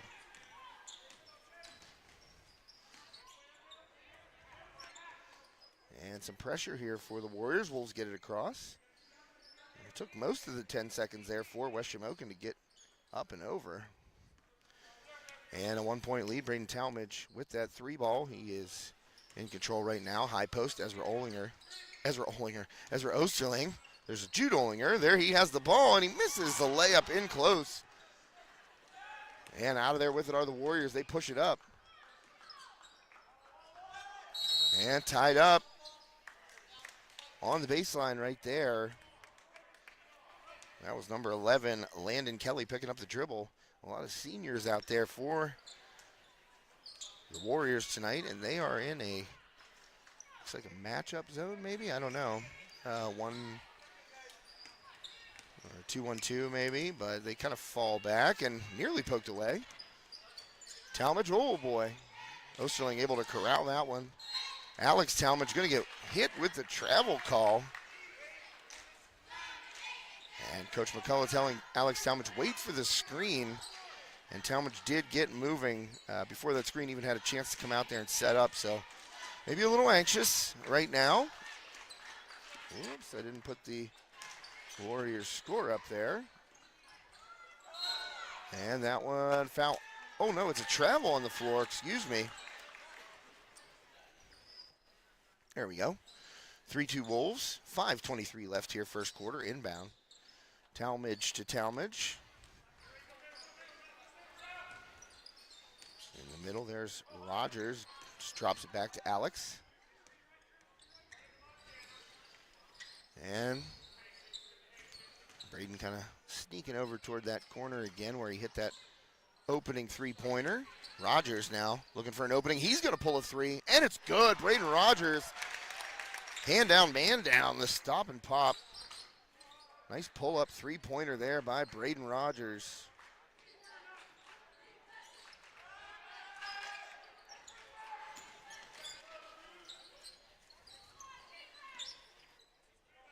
And a long three right there, rattled home for the Warriors. That is Chasen De La Rosa Rugg.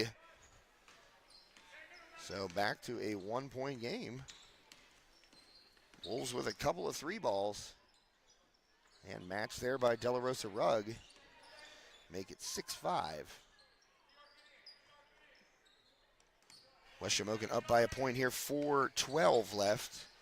Talmadge bounces it out to Osterling. Osterling uses Rogers, and he gets fouled. The bucket will not count right there. The foul on the floor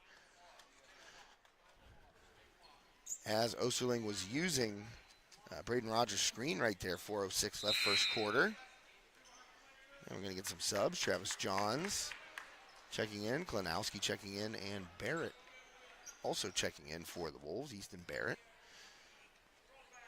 So that's kind of the rotation right there. Those 8, the 3 that just came in right now. We're going to get a foul right there away from the ball. As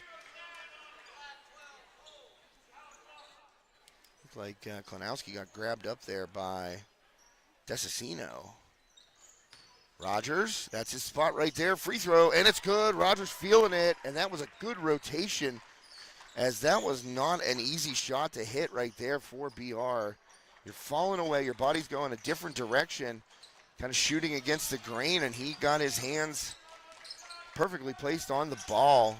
And a nice stroke there by Rogers. Oh, they're going to get a travel right there. And this officiating crew calling it tight. I like it.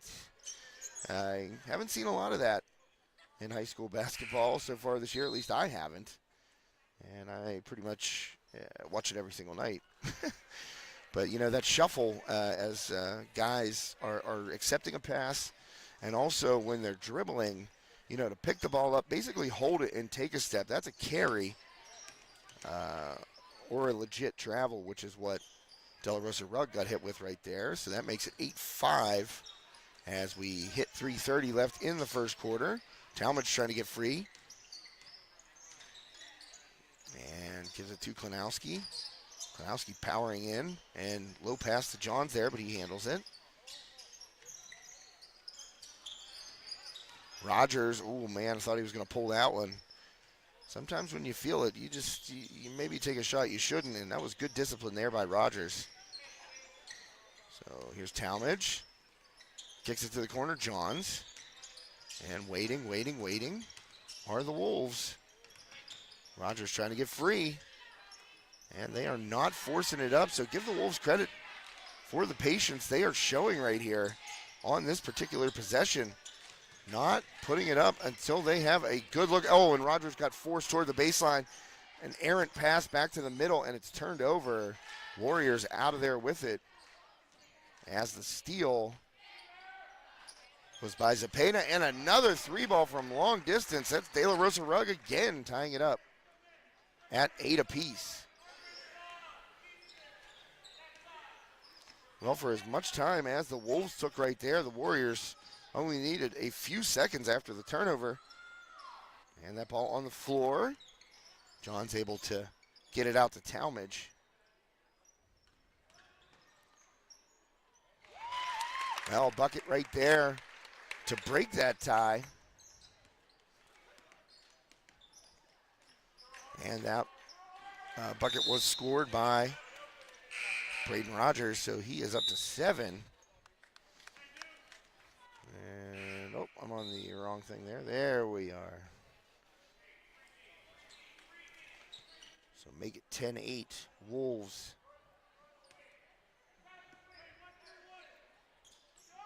Three ball up from the corner, no good, and rebounded by Johns.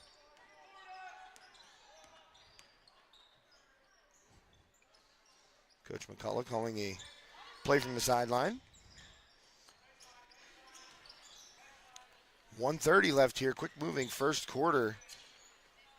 Not a lot of whistles, only 2 total fouls on the board right now. Braden Talmadge cut off. Here's Rogers, pulls it back out.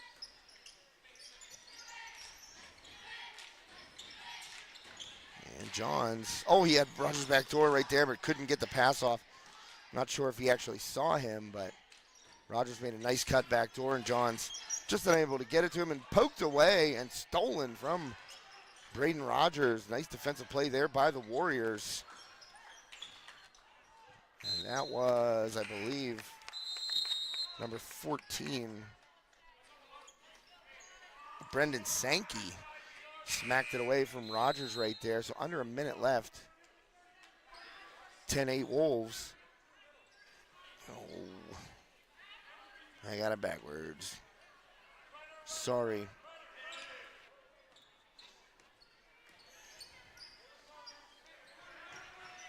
I promise it's really 10-8 West Shamokin. There we go. Maybe. Oh, wow. And another knockdown there by Rogers. 10 points in this first quarter, 13-8. And a 3, no good. Fighting for the rebound, loose ball. And Sankey out of there with it. 25 seconds left.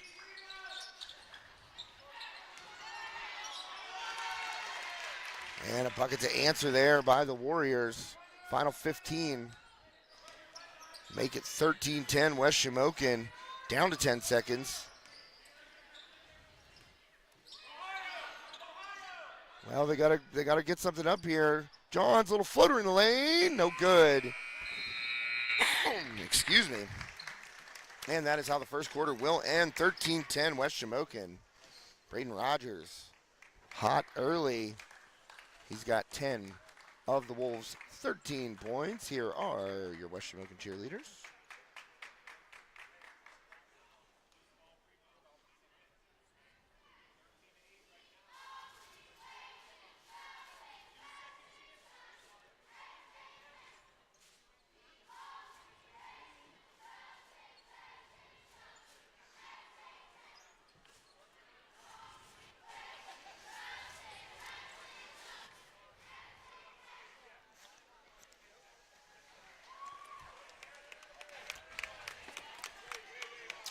I'd like to thank the fine folks at the West Shamokin concession stand for keeping me hydrated tonight. Got a Gatorade thrown my way. Much appreciated. It is a red fruit punch. Always a fan of the classic fruit punch. You know what? I had the original, the lemon lime. I haven't had it for so long. I just had one the other day. It was actually pretty darn tasty.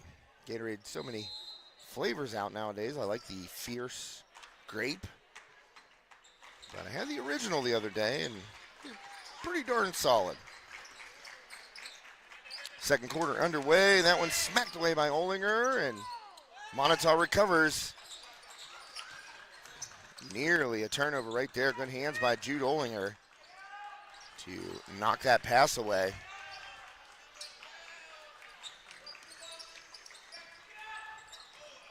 Oh, good head and shoulders pull up right there. Money ball. De La Rosa Rugg again. He is shooting shot for shot with Rogers. De La Rosa Rugg now up to 10.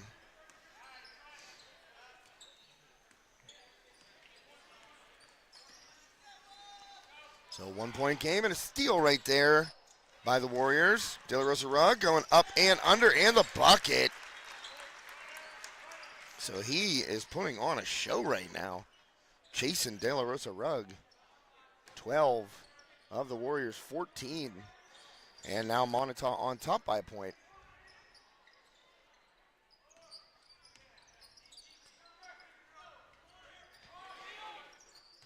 Underneath Rogers. Ooh, looked like he kind of got grabbed there trying to get that pass out, but no call. Oh man, dangerous pass there by Osterling, but he finds Johns. And Desicino with the rebound, didn't even have to jump for that.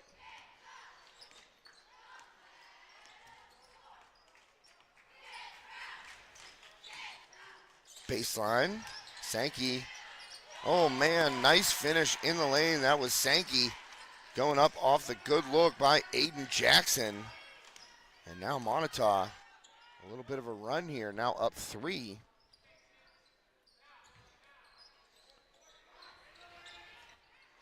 And there's another 3-ball from Rogers, so the answer from BR ties us at 16 apiece. So Rogers with the hot start as well. He and De La Rosa Rugg going shot for shot here. Rogers with 13, De La Rosa Rugg with 12. And the tie-up and the turnover forced as Connor Ely couldn't handle the pressure over there in front of the West Shamokin student section. Rogers going to take a quick breather as Johns will sit down as well. 5:35 left first half.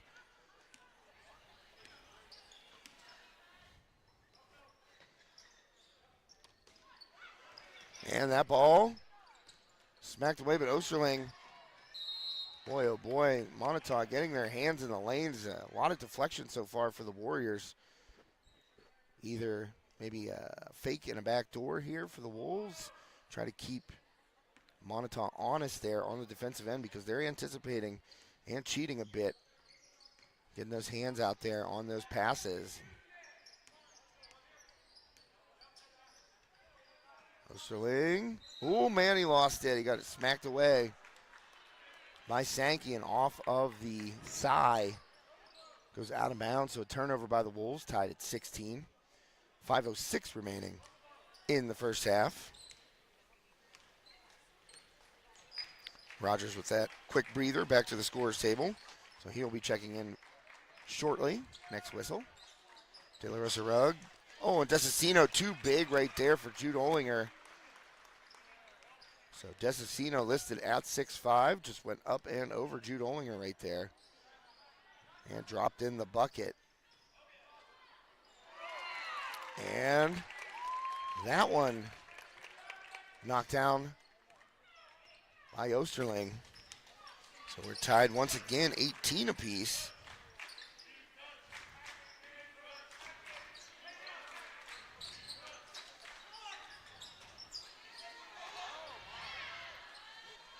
Oh man, and Moniteau able to get a bucket right there.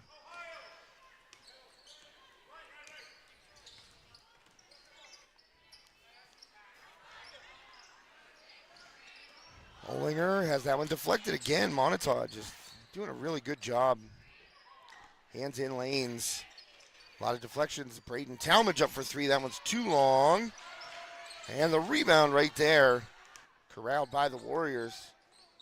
Push it ahead, and we're going to get a foul call, our first of the second quarter. 2-point lead for Moniteau. 3:45 left here, first half. Watching High Top Sports Network. Josh Renkengost with you. Hope you enjoyed that double overtime roller coaster ride in the girls' game. 58-56, the Lady Warriors victorious. Picking up their 17th win of the regular season. That's a nice number. Oh, wow, what a finish in the lane. Andrew Zapata hanging in the air, adjusting the body control. Nice bucket there by Zapata. And now 4-point lead. And that pass off of the hands of Alex Talmadge, and West Shamokin head coach Judd McCullough will call a timeout. And it's a full timeout, so we are going to take a timeout as well. 4-point lead for the Warriors. You're watching High Top Sports Network. We'll be right back. Armstrong Indoor Athletics, located at 132 South Grand Street Avenue in downtown Katanning, offers a state-of-the-art training facility and top-tier instruction by experienced coaches to help turn your youngster into the best baseball or softball player they can be. Batting cage and bullpen lane rentals are available for 30 to 60-minute sessions, and you can also sign your baseball or softball player up for private hitting, pitching, fielding, and catching instruction with our knowledgeable staff. Be sure to visit Armstrong Indoor Athletics online at aia.team or call them at 724-599-9761 for more information today.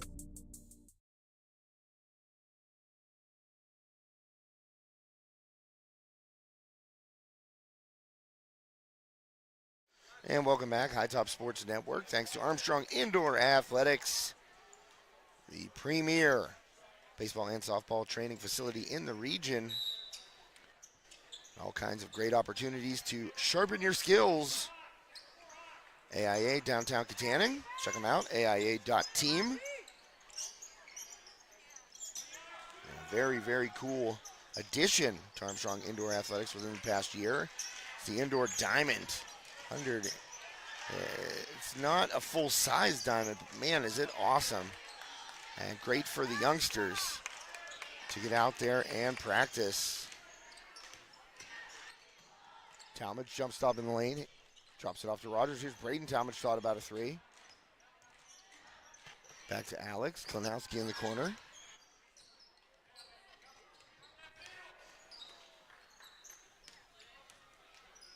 And there's Easton Barrett. High post. Gets it over to Alex Talmadge, looking for an opening. Little pull-up. And short, gets his own rebound, up too strong that time. Alex Talmadge off short on the little jumper, then off long on the bunny, and a miss right there underneath by Moniteau, and out of it comes Alex Talmadge, gets it over to his brother. And settling it down now are the Wolves. High post, Barrett. And Braden Rogers with 13 leads all scorers. Gets it to Talmadge in the corner. 3-ball high. Archer, and it drops. Alex Talmadge. Big bucket. Cutting that Warriors lead down to just 1. So that is something that the Wolves certainly need, is that secondary scoring. Can't just be all Rogers. And once Talmadge starts knocking him down, he sees one go through. That's what a shooter will do. You see one go through and you get hot.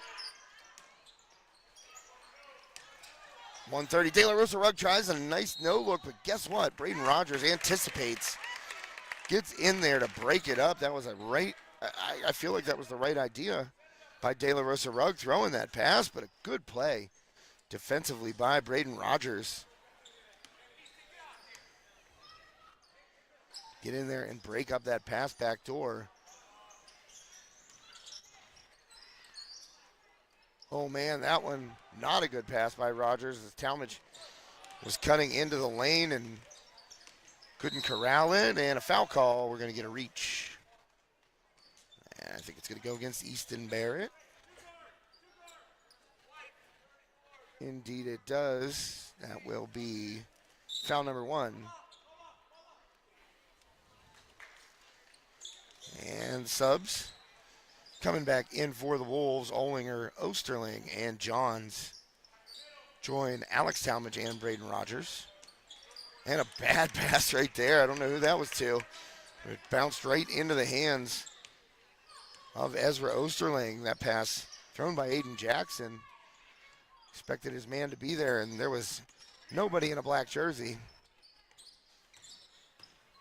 So under a minute, Talmadge, oh, he should have taken that shot. Swings it out. The Wolves keep possession here. Rogers, he double jumped. Oh, man. They're going to get him with the walk. Well, Coach McCullough wanted a foul call right there, but the official says no dice. Coach McCullough still pleading his case, but overruled from the bench. Oh, nice dish. Desicino can't finish. He was up in the air for a minute. Hanging right there, but unable to drop it in. And now, final 25 seconds of the first half. Wolves down by 1. Close game here again in the boys matchup tonight. Girls game, double overtime.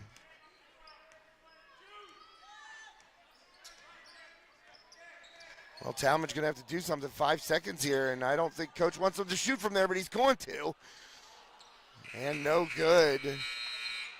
So, yeah, just dribble around and fire one up from Steph Curry range. Not exactly what Coach McCullough had in mind, I'm sure. And that will bring us to the halftime intermission. And we're going to get some duck chucking going on. I'm going to take a break here, rest the vocal cords, drink some more of my Gatorade, and I'll be back with you for the second half. Thanks for tuning in to High Top Sports Network.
7575446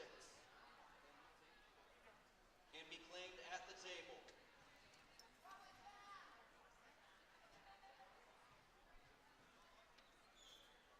All right, folks, my little duck chuckers. $23 is up for grabs. Everybody loose as he's winning this one. Go ahead, everybody, chuck those ducks.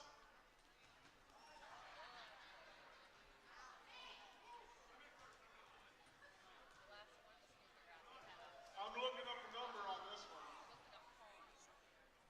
Come on, Bria!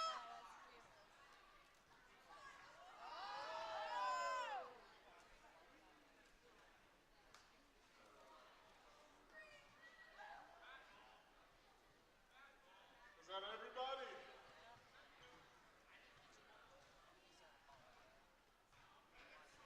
I'm pretty sure Caprice threw this one at me on purpose because I got her name wrong.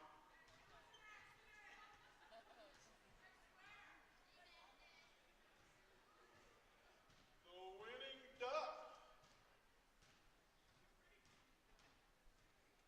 Maggie C. For the first time, she wins $23. Thank you, guys.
Okay, welcome back to High Top Sports Network.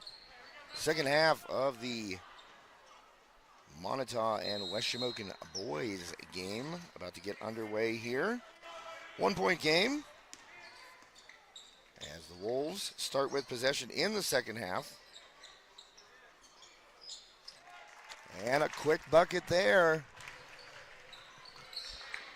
Wolves getting just what they needed from guess who? BR, Braden Rogers, now up to 15 points in this one. And now West Shamokin on top by a point.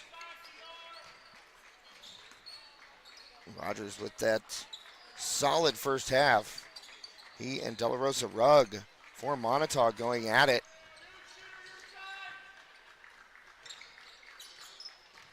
Kind of like a heavyweight fight, just guys getting in the middle of the ring and swinging. That's kind of what De La Rosa Rugg. Oh, what a pass by De La Rosa Rugg, but unable to handle it is Martino, and a turnover right there. So West Shamokin comes out of there with a break. Ball here to Rogers. Rogers driving, kicks it out. Olinger swings, and Talmadge works it back around. Osterling now being guarded by Desicino. Osterling trying to take it up strong, and he's going to be fouled. So Ezra Osterling taking a hard spill on the floor there, but he will head to the free throw line for West Shamokin. He's going to get a couple here. And that will be foul number 2 on David Desicino. Pardon me. Osterling's first one up and good. Wolves now up by a couple, just underway here, third quarter, 6:49 left on the clock.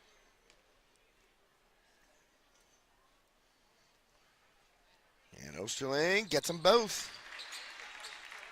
Knocking down those free throws, all important in high school hoops. So Moniteau turned the ball over their first time. 3 ball up, in and out. Offensive rebound, though, by the Warriors. Too strong by Martino after he corralled that offensive rebound. Following that miss, I want to say it was Zepeda that missed on that pull-up 3. Inside, Olinger, that one knocked away. And a turnover right back by the Wolves. Trying to force that pass in there with Talmadge, and that's a danger zone. You know, the quick hands of the Warriors getting in there, swatting at that ball, and Olinger didn't have much he could do with that. Baseline, Zepeda kicks it back out. And De La Rosa Rugg, you know, he got started hot there, but haven't heard from him in a minute. And that 3 ball up by Zepeda, no good. Desicino can't corral the rebound. On the floor was Olinger, and Coach McCullough gets the timeout call. And quickly, Coach McCullough pulling the trigger on that timeout call, allowing his Wolves to maintain possession. That's a veteran coach move right there. He saw Olinger go to the floor, did not allow the Warriors to tie him up. Didn't allow the Warriors to tie Olinger up. I almost said Osterling. I'm mixing the 2 O's up. But Coach McCullough able to get the quick timeout call, so saving a possession there for his team.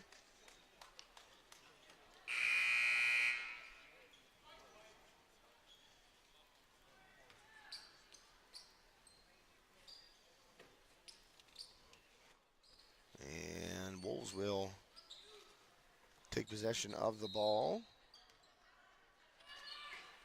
And Braden Talmadge walking it up. 5:38 left in the third quarter. West Shamokin up 3. Rogers pull up. That one comes up short. And that ball might have gotten smacked as he was trying to pull up for that jump shot. And out of bounds. It goes West Shamokin's way, and the Warriors are not thrilled with that turn of events.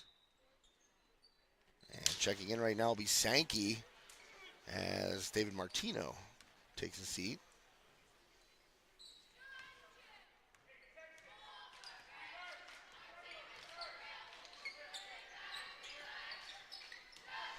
Rogers gets left, and what do they call it? And foul. Boy, that whistle was early, and still Rogers gets the continuation. So he's up to 17. Boy, I thought that the way that whistle was blown, I thought that was going to be on the floor, but Rogers able to continue and get the three-point play. BR has been hot. He is now up to 18 points, and we still have 5 minutes left in the third quarter, so maybe a little bit too early to be talking about career highs. I think he had 35 in a game, if I recall correctly, 35 or 32. And that pass, trying to swing it in there, was Zepeda, and it's off of Desicino. So nothing going right for the Warriors right now, and a timeout taken. And it is a full timeout, so we'll take a full timeout as well, thanks to Birdsfoot Golf Club.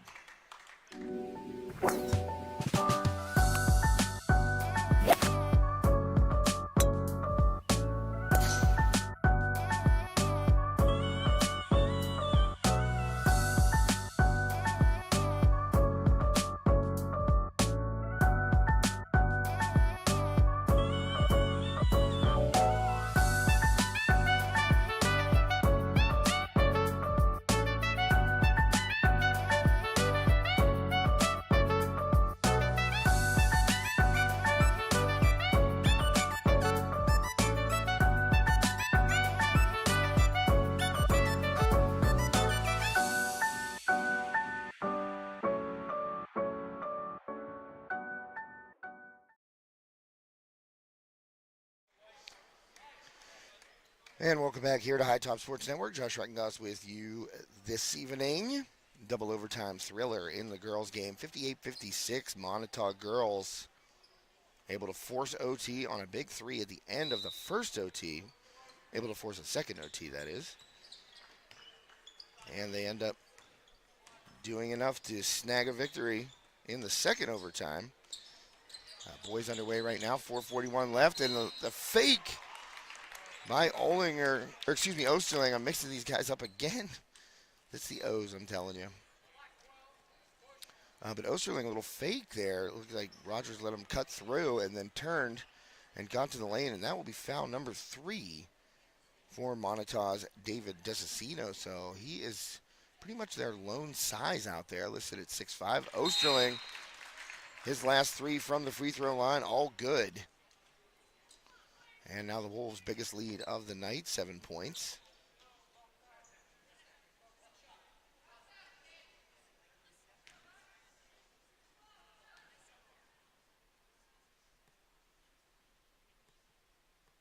And up and good. So Osterling cashing in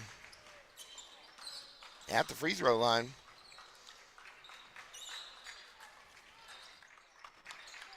And now the Wolves trying to put some pressure on the Warriors. Whoops, kicked my camera there. Oh, good finish by Zepeda in the lane. Boy, Moniteau needed that bucket. First one of the third quarter. Oh, bad pass right there, turned over and back the other way. And a quick 4 points for Moniteau, as Landon Kelly was the recipient of that errant pass and took it the other way. And another turnover by West Shamokin. Boy, they are letting the Warriors right back in it. Oh, man, the 3 no good. Boy, that would have been a big bucket for Moniteau if De La Rosa Rugg were able to knock it down, but instead the rebound taken by the Wolves. And a pass by Talmadge finds Olinger, and he gets it up through the defense, but is fouled, so he's going to get a couple at the line.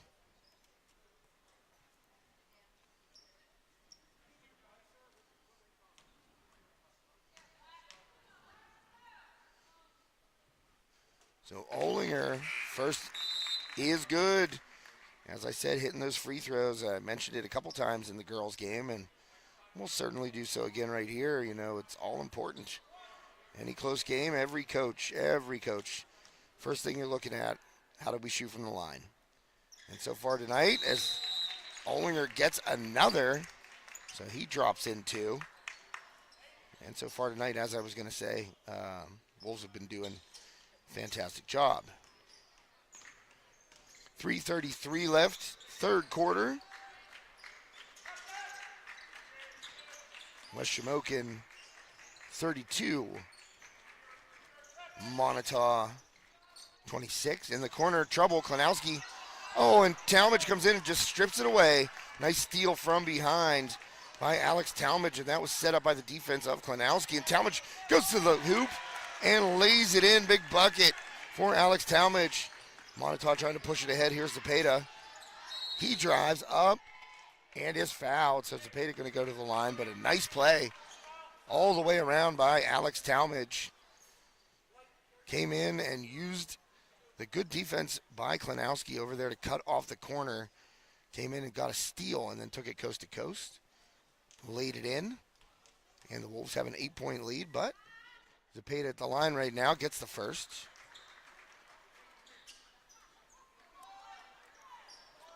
Make it 34-27 with Shamokin. And second one good by Zepeda.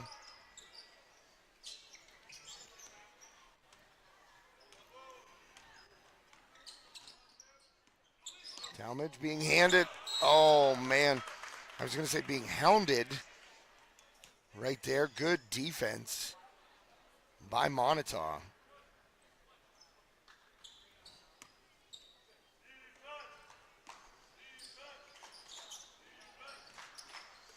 So a 6-point lead now for the Wolves. Swing it over. De La Rosa Rugg thought about it. Skip pass right there to Zepeda. And that, oh man, that should have been a walk. I mean, they called him for that in the first half. Well, Zepeda thinking a little bit too much there, I believe.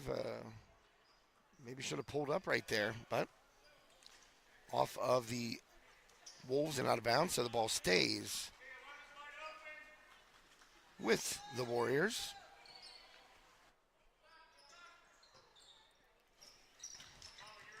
Man, they left Zepeda all alone in the corner over there. I thought might pull it, and that one too strong. The first time we've seen De La Rosa Rugg pull up and miss heavily. You know, I meant like the ball kind of like physically heavily came off that rim.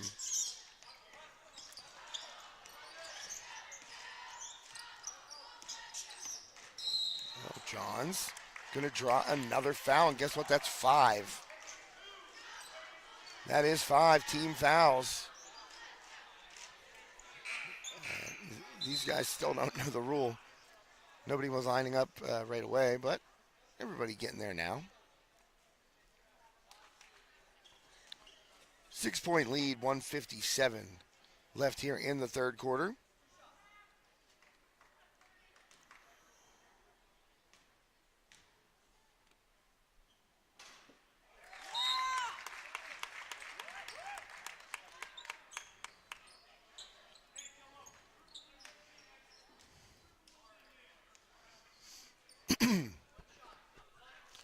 Well, John's trying to extend this lead now to 8. And he can't. First miss in quite some time here by the Wolves. So make it 35-28.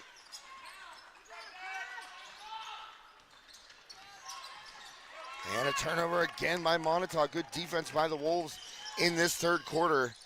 They have not let the Warriors offense get going. Johns, he's down the lane. That one blocked away. Nice play to block that one, and a good dish right there by De La Rosa Rugg.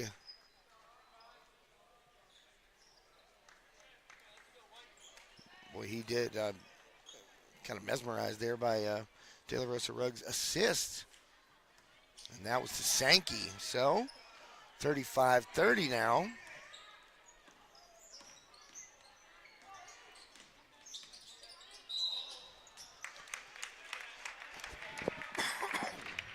and a foul call. And again, the Warriors at 5. So we're going to get some more free throws as Osterling, again, signing his national letter of intent to play volleyball in college at Teal. So congrats to Ezra. Great kid, great family, and happy that he's going to be playing a sport that he knows so well at the next level. First one up and good. Osterling, been money from the line tonight. I want to say that's 5 or 6. I think it's 5 for him at the line. And he's got 7 points in this one. Coach McCullough calls him the ultimate glue guy. Just a great teammate. And he gets another one. Ezra from the line, automatic so far this evening. I'm sure I just jinxed him. I hope not. Inside, nice move with the little left baby hook right there. Aiden Jackson. So trying to keep his team in the game. The Wolves have been up to a 7-point lead a couple of times. Osterling taking it strong, and that one is he's gonna be fouled. Boy, Ezra being aggressive in the lane, and he's back to the free throw line. And that is not where you want him if you're Moniteau. He has been darn good. 37-32, 43.2 seconds left here in the third quarter. Oh, and he missed. I did jinx him. Commentator's curse. 37-32. Osterling trying to push it back up to a 6-point lead here. 43.2 seconds left. That one up and good. And Moniteau down by a couple of scores. See if they try and work for a 3-ball or get the ball inside. That one deflected. I believe Braden Talmadge got a hand on that.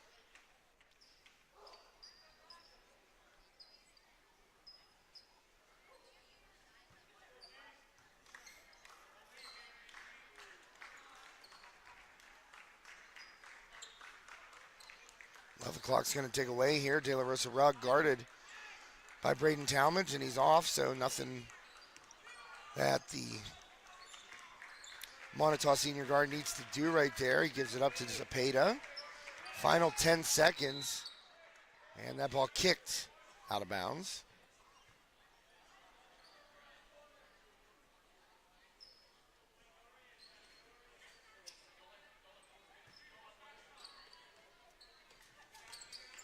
Oh, nice look inside and hanging. He will get fouled there. That was Aiden Jackson.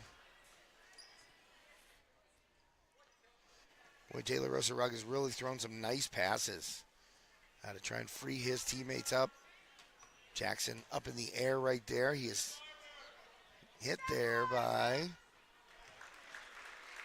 Jude Olinger, who picks up his first, and Jackson knocks down the first free throw.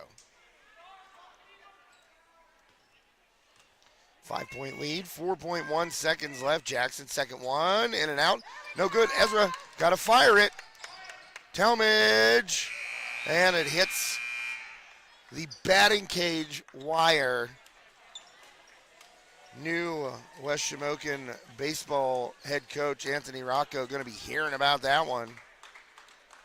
You don't need to set the cage up yet, Rocco.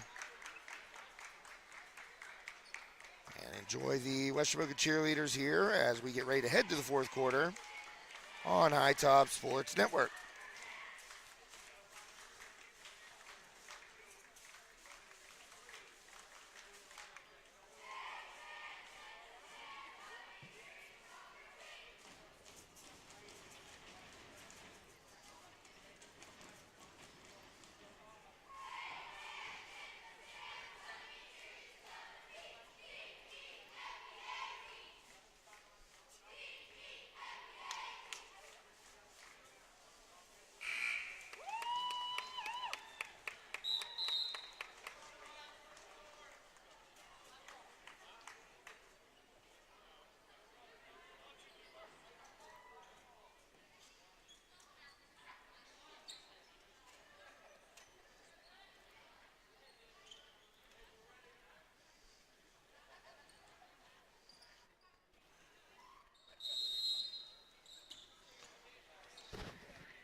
Back to the action. Fourth quarter now underway.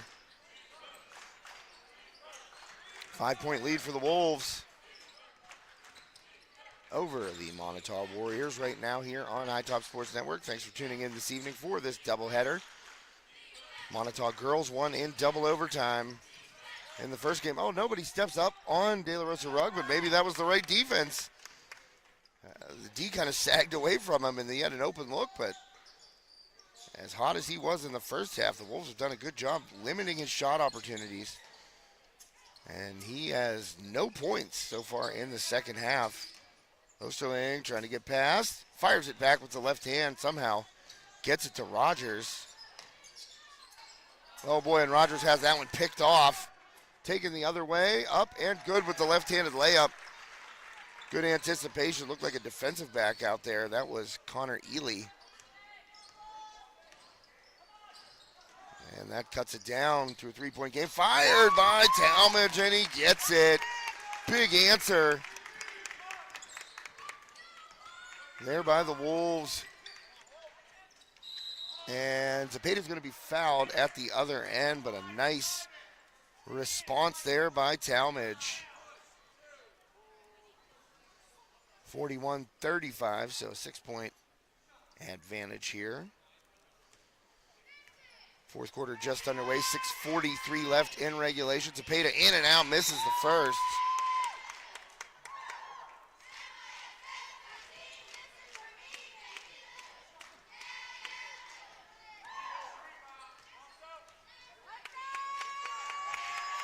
And Zepeda misses both, but a rebound by Desicino, and he scores on the offensive putback. Desicino using that size to clear some space and get a crucial bucket for the Warriors. 41-37, Osterling in the lane, hands it off to Talmadge. Back to Braden Talmadge, here's Rogers. Tries to Euro through, and he's going to be fouled and headed to the line for a couple of free throws. So the Warriors getting a little grabby here in the second half and continuing to send the Wolves to the line.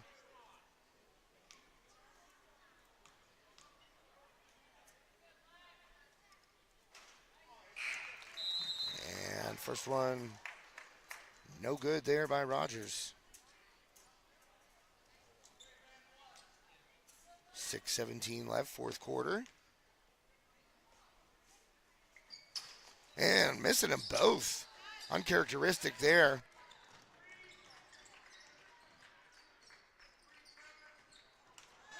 And a turnover, so lucky for the Wolves, Moniteau has been a little careless with the ball here in the second half. Now the Wolves need to cash that turnover in as we are under 6 minutes left. Johns gets baseline, kicks it out. Talmadge three-ball wing, got him! Alex Talmadge again, and a timeout called. Well, maybe not a timeout call, but we have a stoppage, I think. Easton Barrett maybe got an elbow to the head. Those always hurt. You're crashing boards, and you just catch a sharp elbow in the skull, and you end up getting the cartoon knot like Wile E. Coyote. It just starts to grow. As the old man would say, rub some dirt in it. They'll be fine. So a huge three there by Talmadge. And that was a big bucket to push the Wolves lead up to 7. Once again, that's been their biggest. And a turnover again by Moniteau. So, boy, the Warriors, they've had some real trouble. And the long ball, and going up for it was Rogers, but good play by Sankey. And knocked away there by Johns, and he steals it. So the Wolves get that turnover right back. Rogers to Olinger to Osterling, swing it across to Johns, and he reverses to reset the offense. Rogers in the corner, thought about pulling a three. Thought better of it as we hit 5 minutes left in regulation. 7-point lead for West Shamokin. Talmadge trying to get to the hoop. Had it knocked away, stolen And pushed ahead. In and out, no good. And good hustle. And Tessicino, that's going to be 4 on him. That was a bit of frustration by the big man, I think. As Jude Olinger has that capability to really get under an opponent's skin. Just a relentless motor, great hustle, and really, really strong defensively.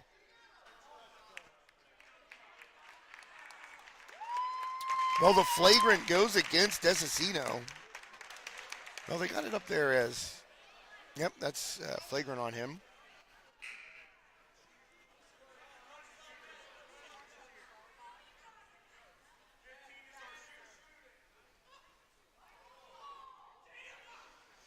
So Coach McCullough says that Alex Talmadge will shoot after the flagrant foul by Tessicino. And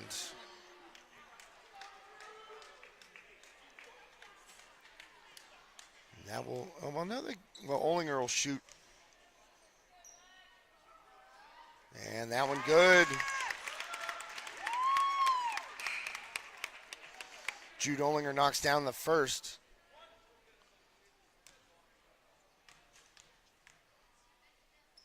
Second one incoming, up and good. Wolves great from the line tonight. That has been the difference. Some careless ball handling by the Warriors, and the Wolves able to convert those free throws. And now a 9-point lead for West Shamokin, biggest of the night. Ball inbounded to Talmadge. And Talmadge going to dribble it up with the left hand, being guarded by Zepeda. Gets it across the timeline.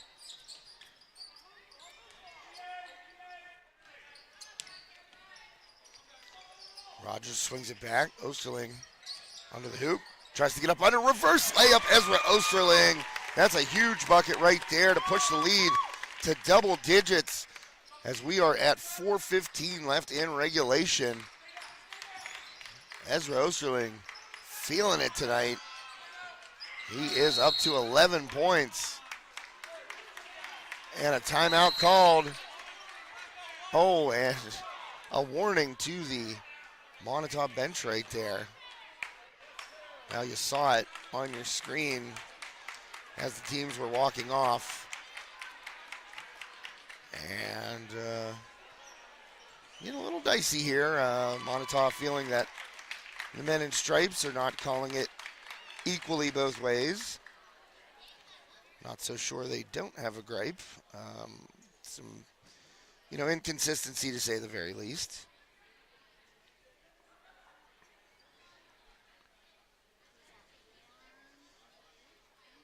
So West Shamokin now up 11 points here, 4:07 left. And looking to close out the regular season with a victory here on their home court. District 6 playoffs up next for West Shamokin. Looking forward to covering those here on the network.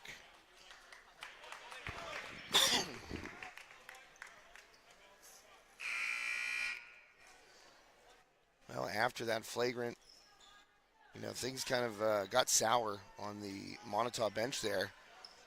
And Tessicino, was it flagrant worthy? I don't know. I think if that were my team, I would say no, not even close. But just as an impartial observer, I don't think so.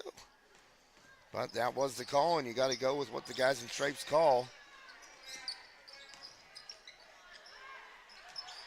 Now Rogers, under 4 minutes left, drops it off. Oh, what a play by Barrett, but he lost the ball, but he gets it back and scores. That has worked twice now for the Wolves, once with Osterling, now once with Barrett. The RPO in basketball right there, Decides to keep it himself. Barrett lays it in, 13-point lead for the Wolves.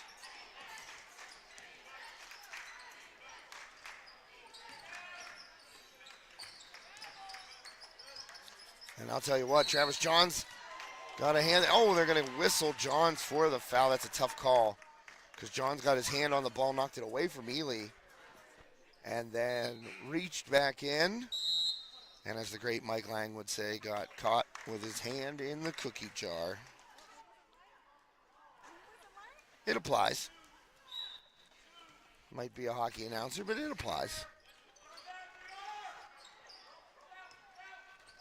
So Zepeda now dribbling. We approach 3 minutes left in regulation. Zepeda takes a big stride, fires it up, and it's going off back rim. He's going to be fouled. And going to get Braden Talmadge on that foul call. So Zepeda going to go to the line for a couple free throws.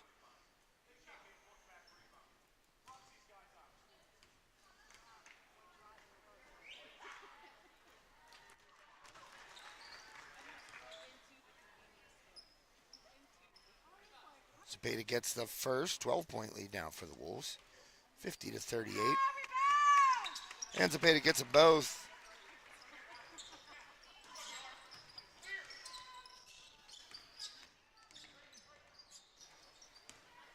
Wolves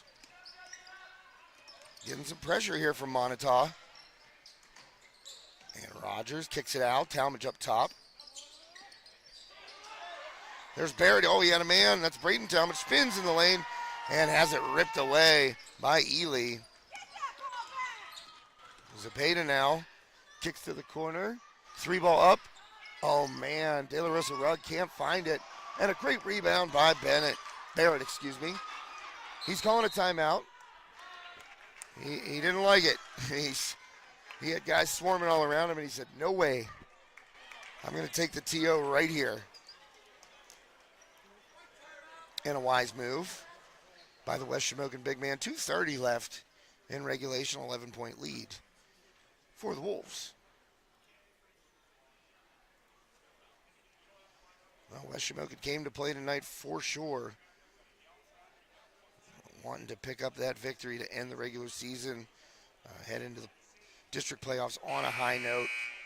And they have responded. They've done all of the little things well tonight. Good defense, good ball awareness, and especially good from the free throw line. And I'll tell you what, Talmadge, a couple of big three-pointers to serve as answers, when the game was still within single digits. So a nice effort so far. Just looking to close it out here are the Wolves. Got it ahead, Talmadge. That's Braden. And the reset. And Barrett finds Braden Talmadge underneath to Ezra Osterling. He lays it in. Ezra's got 13, and the Wolves are up 13. And a nice heads-up play. First by Barrett, and then by Braden Talmadge. Zepeda into the lane. He'll finish. Nice move. So that gets it back to an 11-point deficit for Moniteau. And a foul call going against the Warriors right there.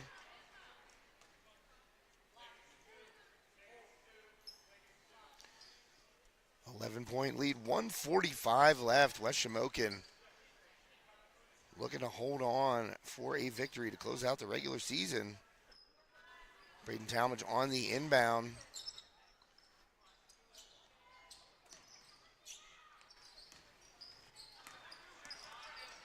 And Alex Talmadge double teamed right there, fires it over. And BR double teamed. He's got Braden Talmadge underneath. Easy lay-in. And that might be the dagger, as Moniteau was looking to force a turnover there, not foul. And Sankey going to get hit on the way up, so a foul on Barrett. But Moniteau electing not to foul right there. Just trying to force an errant pass or deflect the ball, get a steal. And instead, heads up by the Wolves. I mean, that's what you got to do. You got to keep your eyes up when you get surrounded. And Rogers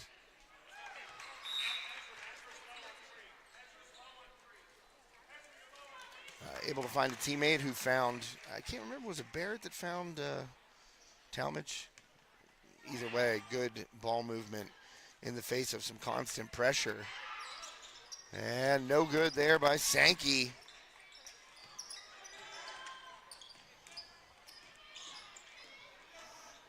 He got one of two. Rogers, ooh, it's got it ripped out of his hand right there.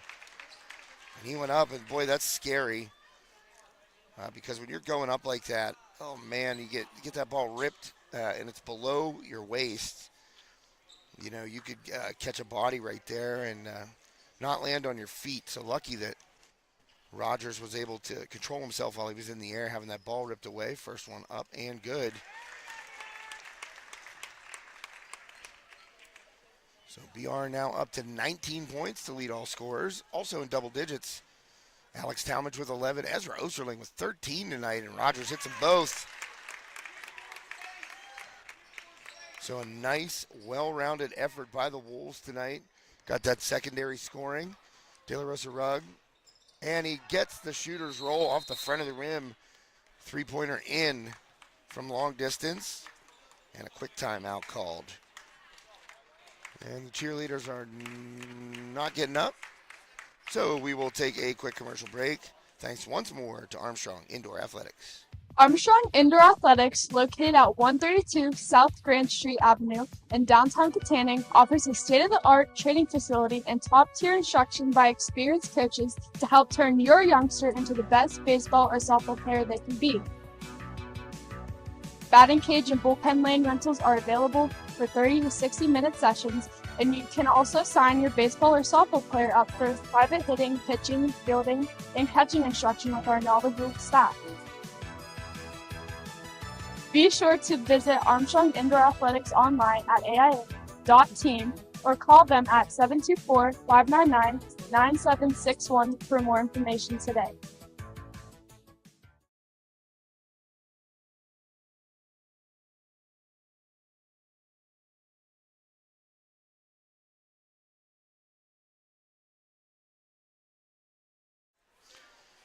And welcome back. Whoa, came in froggy there. Sorry about that. Get some Gatorade once more. 1:01 left. Inbound there by Johns to Rogers. Push it up the court. And swing it back across. Here's Johns, who's playing a little keep away now. And with an 11-point lead here. Pardon me. Getting tougher and tougher here. I only got 47.7 seconds more here, folks. Thanks for bearing with me. So that will send Braden Talmadge to the line. He's going to get two here. First one up. Good. Wes Shamokin just peppering the net from the free throw line.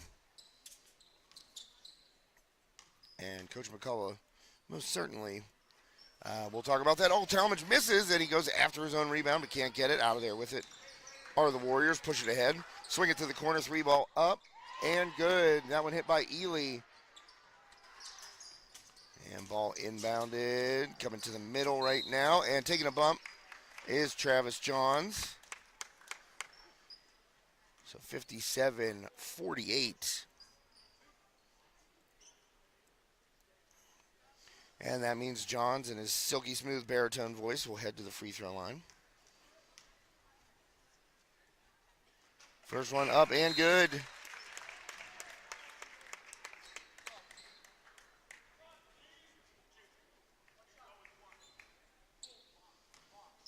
Ten-point lead, 33 seconds left here. And Johns gets them both. So once again, the Wolves get to the line, they knock them down. Zepeda into the lane, up too strong. Good rebound there by Osterling.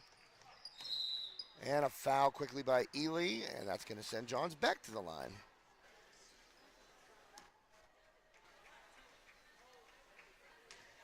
So only about 10 seconds elapsed right there.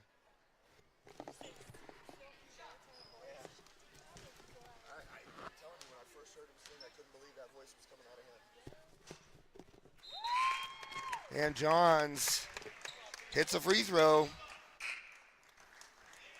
Back up to a 12-point lead. Wes Shamokin, excellent at the line tonight. Big reason why they've been able to hold Moniteau off. keep them at arm's length and pick up this victory. John's got them both. And up the court, De La Rosa Rugg. Final 20 seconds of regulation. Long three, De La Rosa Rugg got him. Well, that's a nice shot from long distance, but too little too late right now for the Warriors. De La Rosa Rugg was basically shut down in the second half until a couple of threes here late when the Wolves were up double digits. And that will do it. West Shamokin seals the deal. A 10-point victory here at home, final regular season game. And the Wolves emerge victorious, getting ready for those D6 playoffs. Well, I'm not going to hang around and do a post game, I'll tell you that. The voice can't handle it. And I'm tired of coughing into your ear. I'm trying to cup the mic and keep it off or mute myself, so that'll do it for now. I've been on the air for 3 hours and 18 minutes. That's a lot of talking for one night.